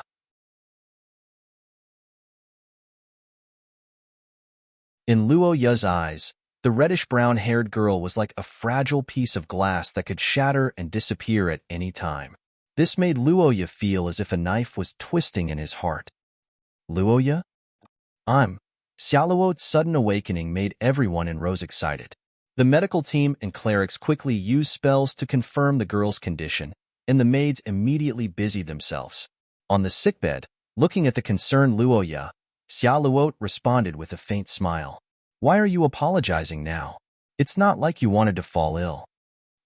In the past, regardless of whether it was facing a disaster-like monster or an expert that far exceeded his level, Luoya had never shown such panic and even fear. As someone who made the young man so uneasy, how could Xiaoluot's heart not be moved? Your current situation is not fine at all. Wait, don't tell me. During the journey, Xiaoluot's condition stopped when Luoya caught up with them. After that, the young man and girl were inseparable, and Xiaoluot did not show any obvious abnormalities. But this time, after only one night, the reddish-brown-haired girl fell ill. That's right, there was a reason why Gulacy did not stay by Xiaoluot's side this morning and went to find Luoya personally. That was because the maid felt that Luoya was somehow related to Xiaoluot's condition. Thinking of this, the young man and girl fell silent. Luoya turned to look at Gulacy, and the black-haired maid immediately responded with a look and stepped forward to report Xiaoluot's condition before and after Luoya's arrival. It's actually true, Xiaoluot. Did you have any abnormalities last night? Nightmares? Facing Luoya's question, the reddish-brown-haired girl held her forehead and answered. The young man nodded, and after thinking for a moment, he bent down and stroked the girl's cheek with a comforting smile. Dear you, how could it be? But, dear, you still have your own work, right? About Rosette Dawn's missions, those are very important, right? Really, dear, you're exaggerating. No matter what, my life can't be compared to the human world, right? Hee hee, you're talking like I'm a woman who brings disaster to the country. The black-haired young man gently kissed the girl's cheek, and the elf girl's face suddenly turned red, and she was somewhat at a loss. Seeing this, Luoya smiled, and then said softly but firmly, dear, when he was chatting with the girl before. Although Luoya's tone was relaxed, in fact, he was already extremely worried. But the young man knew that at times like this, he had to be positive and optimistic, so that he could bring Xiaoluot confidence. Looking at the girl who fell asleep again, Luoya's heart ached, but fortunately, after thinking about Xiaoluot's situation, Luoya had some ideas.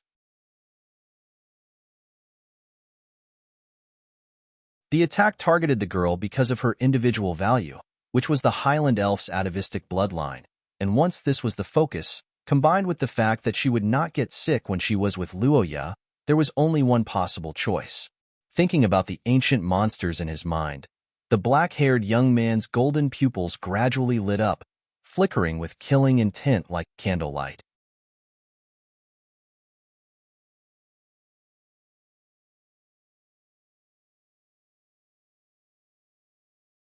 Chapter 491. In Xia, the name Gem Curse was a general term. It was a curse cast by the soldiers of the Rose Commercial United Nations with good equipment. But in fact, it was just a generic term for Gem Curse. That's right, the only real users of Gem Curse were the descendants of the ancient Sophia dynasty, which was the current ruler of Rose, the Sophia family. Like many curses of other factions, Gem Curse required some medium to activate. However, unlike other factions, the catalyst for Gem Curse was often beautiful and expensive gems or minerals. In short, it was the currency and hard currency of human society. The Highland Elves, who had the wealth perception and were proficient in astrology and divination, did not lack these earthly treasures. In the ancient times when mythical creatures existed, precious metals were actually not the most expensive things. Compared to the rewards of the gods, the corpses of powerful monsters were more valuable. Unfortunately, countless years later, the Highland Elves were buried in the long river of history. As the descendants of the Sophia family, the Gem Curse had long lost the glory of their ancestors. In fact, even in the family, there was only one person who could truly master Gem Curse, and that was Xiaoluot, who had the bloodline of the atavistic bloodline. After Xiaoluot fell asleep, the black-haired boy immediately realized that something was wrong. He ordered Gulacy and the others to collect information and conduct an investigation. The goal was to find the cause of Xiaoluot's illness. Remember, not leaving was just a delaying tactic. If he wanted to solve the problem, he had to find the source of the girl's illness. After reading various records of the Sophia family, some speculations gradually formed in the boy's mind. If Xiaoluot's illness was caused by a curse, then the principle of the curse must be followed. Under normal circumstances, the girl, who was affected by the curse, should not be more ill than Brosnan, who was the source of the curse. However, the truth was the opposite. Could it be because Xiaoluo's level isn't high enough? Hearing Gu Lacey's words, the black-haired youth couldn't help but stare blankly. Only now did he know that in this year, although the red-haired girl wasn't in front of Luoya, as one of the chosen ones of this world, the speed of her strength didn't slow down at all, especially before the joint conference of the various countries. In order to not lose momentum, Xiaoluo deliberately chose to advance and succeeded. Xiaoluo hadn't told Luoya about her advancement to the 3rd level of the source grade. She probably didn't want to flaunt her talent in front of him and was worried about pressuring him. However, after being together for so long, Luoya hadn't sensed the aura of the 3rd level of the source grade. This meant that Xiaoluo's illness was more serious than he thought. In conclusion, Luoya felt that Xiaoluo's situation was related to the 6 disasters. The red-haired girl didn't care about this period of time, but in Luoya's view, this was a symbol of time. It was also during this period of time that the hidden fog had begun to move towards Tucker Fortress and created a tragedy that shocked the entire human world. More than 700 years ago, Xiaoluo's ancestor, Isha Bela Sophia, used the golden soul to seal the frozen earth creator. After obtaining the power of the crown stone, Luoya relied on the red-haired girl's power to survive several serious side effects. Judging from all these signs, the reason why the Highland Elves were able to stand shoulder to shoulder with the angels and dragons in ancient times and had such a high status was probably not only because of their strength, but also because they were able to suppress the 6 calamities. As for why they had this ability, if this was the case, then it was normal for the Sorofia family's gem curse to suppress the 6 disasters. The reason why Xiaoluo's curse was far more powerful than Bruce's could also be explained. Because compared to Bruce, Xiaoluo, whose strength was comparable to a true Highland elf, was the one who posed the greatest threat to the 6 disasters. Master Andrew, this was the person that Luoya would meet every time he came to Luoya. The reason was very simple. To some extent, Andrew had helped Luoya a lot. Thanks to him, Luoya experienced the cruel Azura field at that time. But it had to be said that from an objective point of view, Andrew did find a way to cure Luoya. In fact, Andrew was also Bruce's personal doctor, so he knew the details of the curse that Bruce was infected with during his adventure.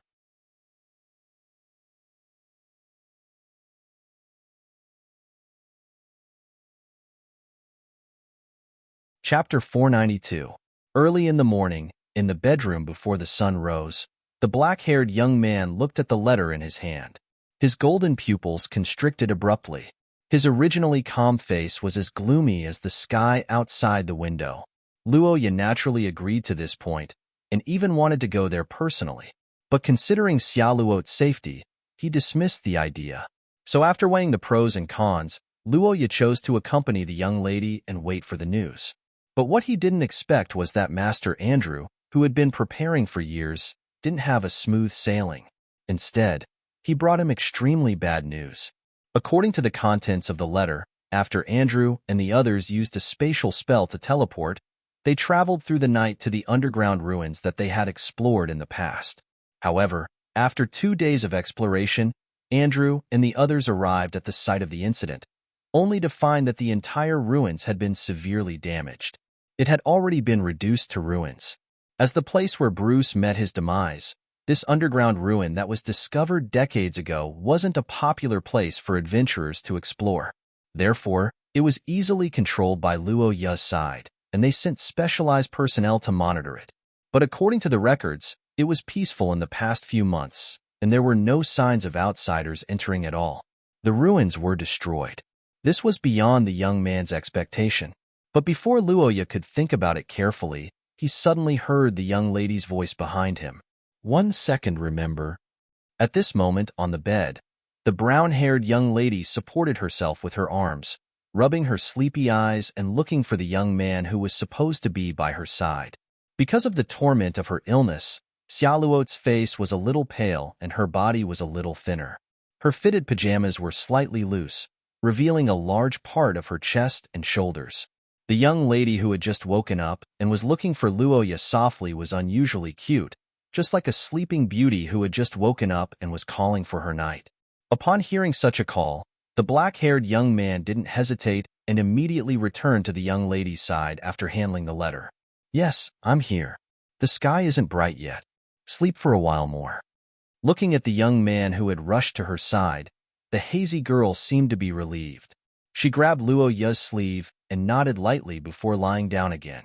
Then, she moved her body slightly into the young man's embrace.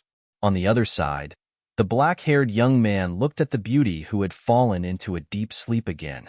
He reached out his hand and gently brushed away the hair on the girl's face.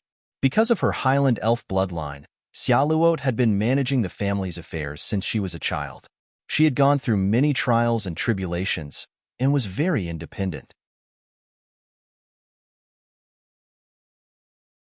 Although she was in love with Luoya, she didn't like to cause trouble for him. She even wanted to hide the curse from him. The black-haired young man was naturally happy to see such a situation. Or rather, it was Luoya's dream to become the pillar of support in the heart of a strong young lady. However, after reading this morning's letter, Luoya's heart was in a mess.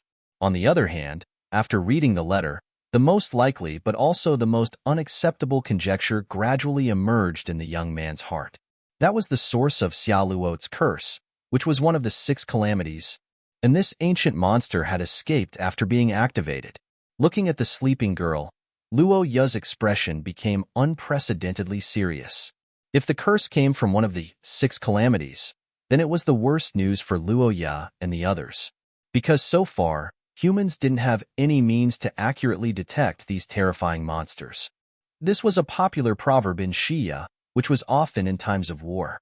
It was also the voice of the people in this era.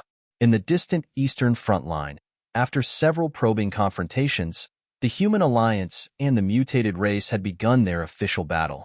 Small-scale encounters no longer occurred, and large-scale positional warfare gradually became the main theme.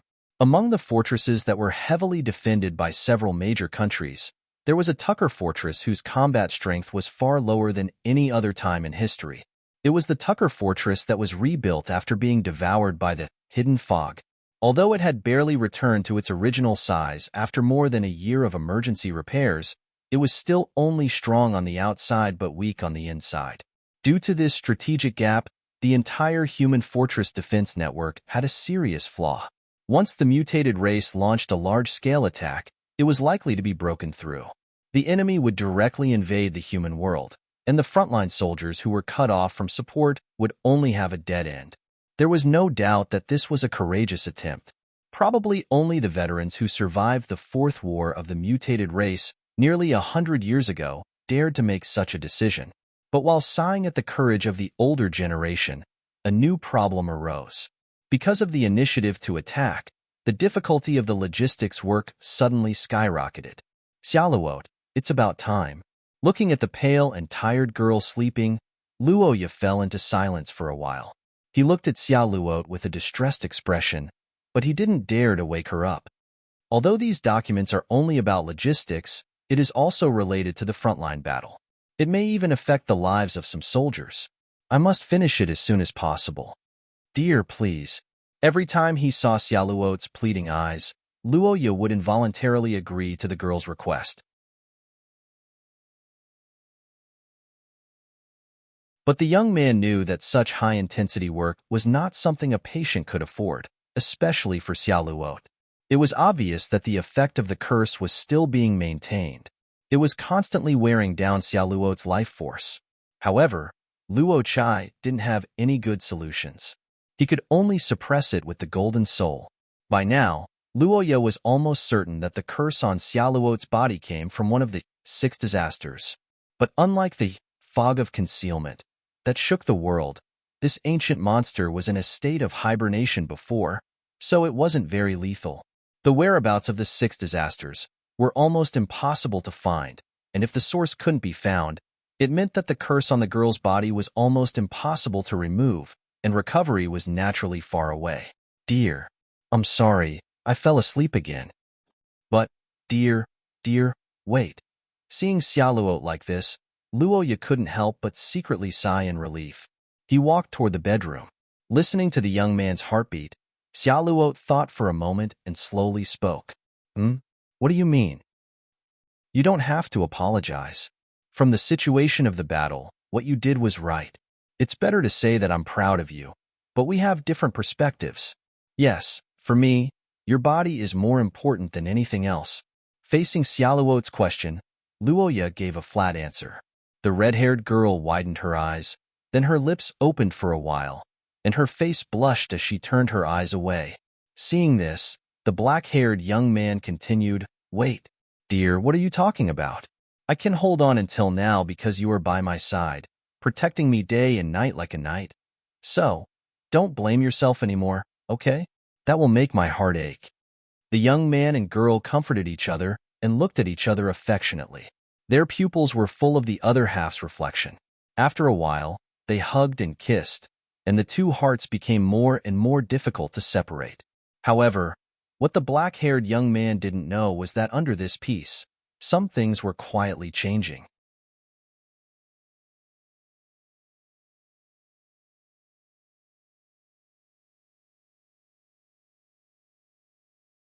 Chapter 493. After the exploration of the ruins, the Sorofia family could be said to be in a predicament. As monsters that existed since ancient times, many of the 6 calamities didn't have physical bodies, such as the Mist of Concealment. After the tragedy of the Tucker Fortress, the Saint Maester Empire, the Country of Knights, and the Country of Scholars invested countless manpower and material resources into the mission to search for this hateful monster. However, after nearly a year, the result was nothing. Luoya was pessimistic about Rose's search operation, but this wasn't the worst for the young man. The worst was Xiaoluo's condition. Although her condition had slowed down a lot, the reddish-brown-haired young lady's condition was still deteriorating. This could be proven from the various data provided by Rose. In fact, the young lady was indeed a little abnormal recently. She had become more and more sleepy. At night, by the candlelight at the dining table, a black-haired young man sat in front of the table while holding the reddish-brown-haired young lady in his arms. One reason for this was that the two of them were inseparable. Luoya didn't want to let go of the elf lady in his arms. The other reason was because of her health. Xiaoluo had been eating less and less recently. The young lady was a little picky about food, and now she was even a little malnourished. The only exception was when she was in the young man's arms. The shy young lady naturally resisted Luoya's tyranny, but the result was forcefully suppressed by the young man. Physically, she was pressed back into his arms and turned her head away. Luoya's countermeasure was to keep holding her until the young lady ate. 1 hour wasn't 1 hour for each of them, but 1 hour for the total. In other words, if Xiaoluo didn't eat properly, Luoya would starve after the time limit. In the beginning, the young lady didn't care about this. However, ever since she was picky about food, Luoya really didn't eat and starved herself for an entire night. Xiaoluo didn't dare to fool around anymore. For the 100 Birds Hall, which had been tense for a long time because of Xiaoluo's illness, the time when the two of them ate was the most relaxing time. However, today, this situation changed.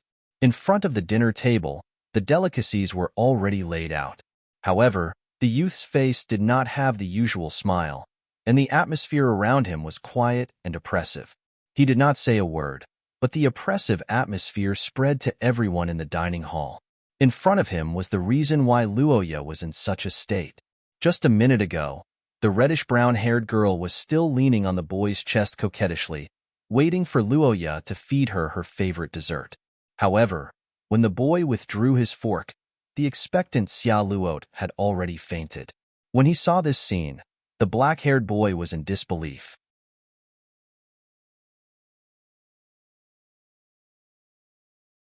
His originally smiling face suddenly froze, and his hand was raised in the air for a long time before he slowly withdrew it. With the sound of cutlery being placed on a plate, the black-haired boy's aura erupted under the influence of his emotions. Xiaoluo's sleepiness was a common occurrence during this period of time, but it was rare for her to suddenly fall into a coma like this. This was the first time she fell into a coma while interacting with Luoya. Looking at the pale and unconscious Xiaoluo, The black-haired boy's mood was unbearable for a moment. He stretched out his trembling hand to touch the girl's cheek, but before he could touch it, his vision blurred. During this period of time, in order to take care of Xiaoluo's emotions, not only Luoya, but all the servants in the mansion tried their best to maintain a smile. Even if the girl's illness was getting worse and worse, Gulacy and the others would never show sadness in front of Xiaoluo. However, as Luoya's heart was broken by this inadvertent incident, the maids around him also lost control of their emotions and wiped away their tears. However, this short period of time was now interrupted by the illness. This made Luoya's mood difficult to calm down. After calming down and thinking for a moment, the black-haired boy softly called out, "Lord Luoya, I'm here. Is the medical team's result out? What about the ruins?" "I see. Xiaoluo's illness this time, with the development of time and the development of the illness, gradually fermented among the higher-ups of the Rochet family. In order to save this talented heir, the only person with the atavistic bloodline of the Sorofia family, the Rochet family could be said to be doing their best. In fact, Xiaoluo's father, Bruce, was anxiously rushing to the Rochet family. Even the military had begun to send people to think of a solution, but it had to be said that for the 6 disasters, more people didn't necessarily mean more power. Occasionally, in the middle of the night, Luoya would feel a kind of intuition similar to when the Yi fog of concealment attacked the Tuk fortress. It was like being watched by something ominous in the dark. This feeling also appeared when he was with Xiaoluo before. It could be seen that the enemy may have been watching them. Because of Luoya's arrival, they didn't dare to act rashly for the time being. So inferring from this, does it mean that the 6 disasters are far from growing to the strength they should have? After waking up from the coma, Xiaoluo's body was very weak and her condition was very bad. However, when she found that dinner time had passed when she fell asleep, she panicked. "Don't worry, I've already asked Gulacy to order a new meal. There's no time limit today. I'll eat with you." Well, the documents of the joint army have basically been dealt with. Just treat it as a rare rest. After the sudden accident, the two of them had a happy time.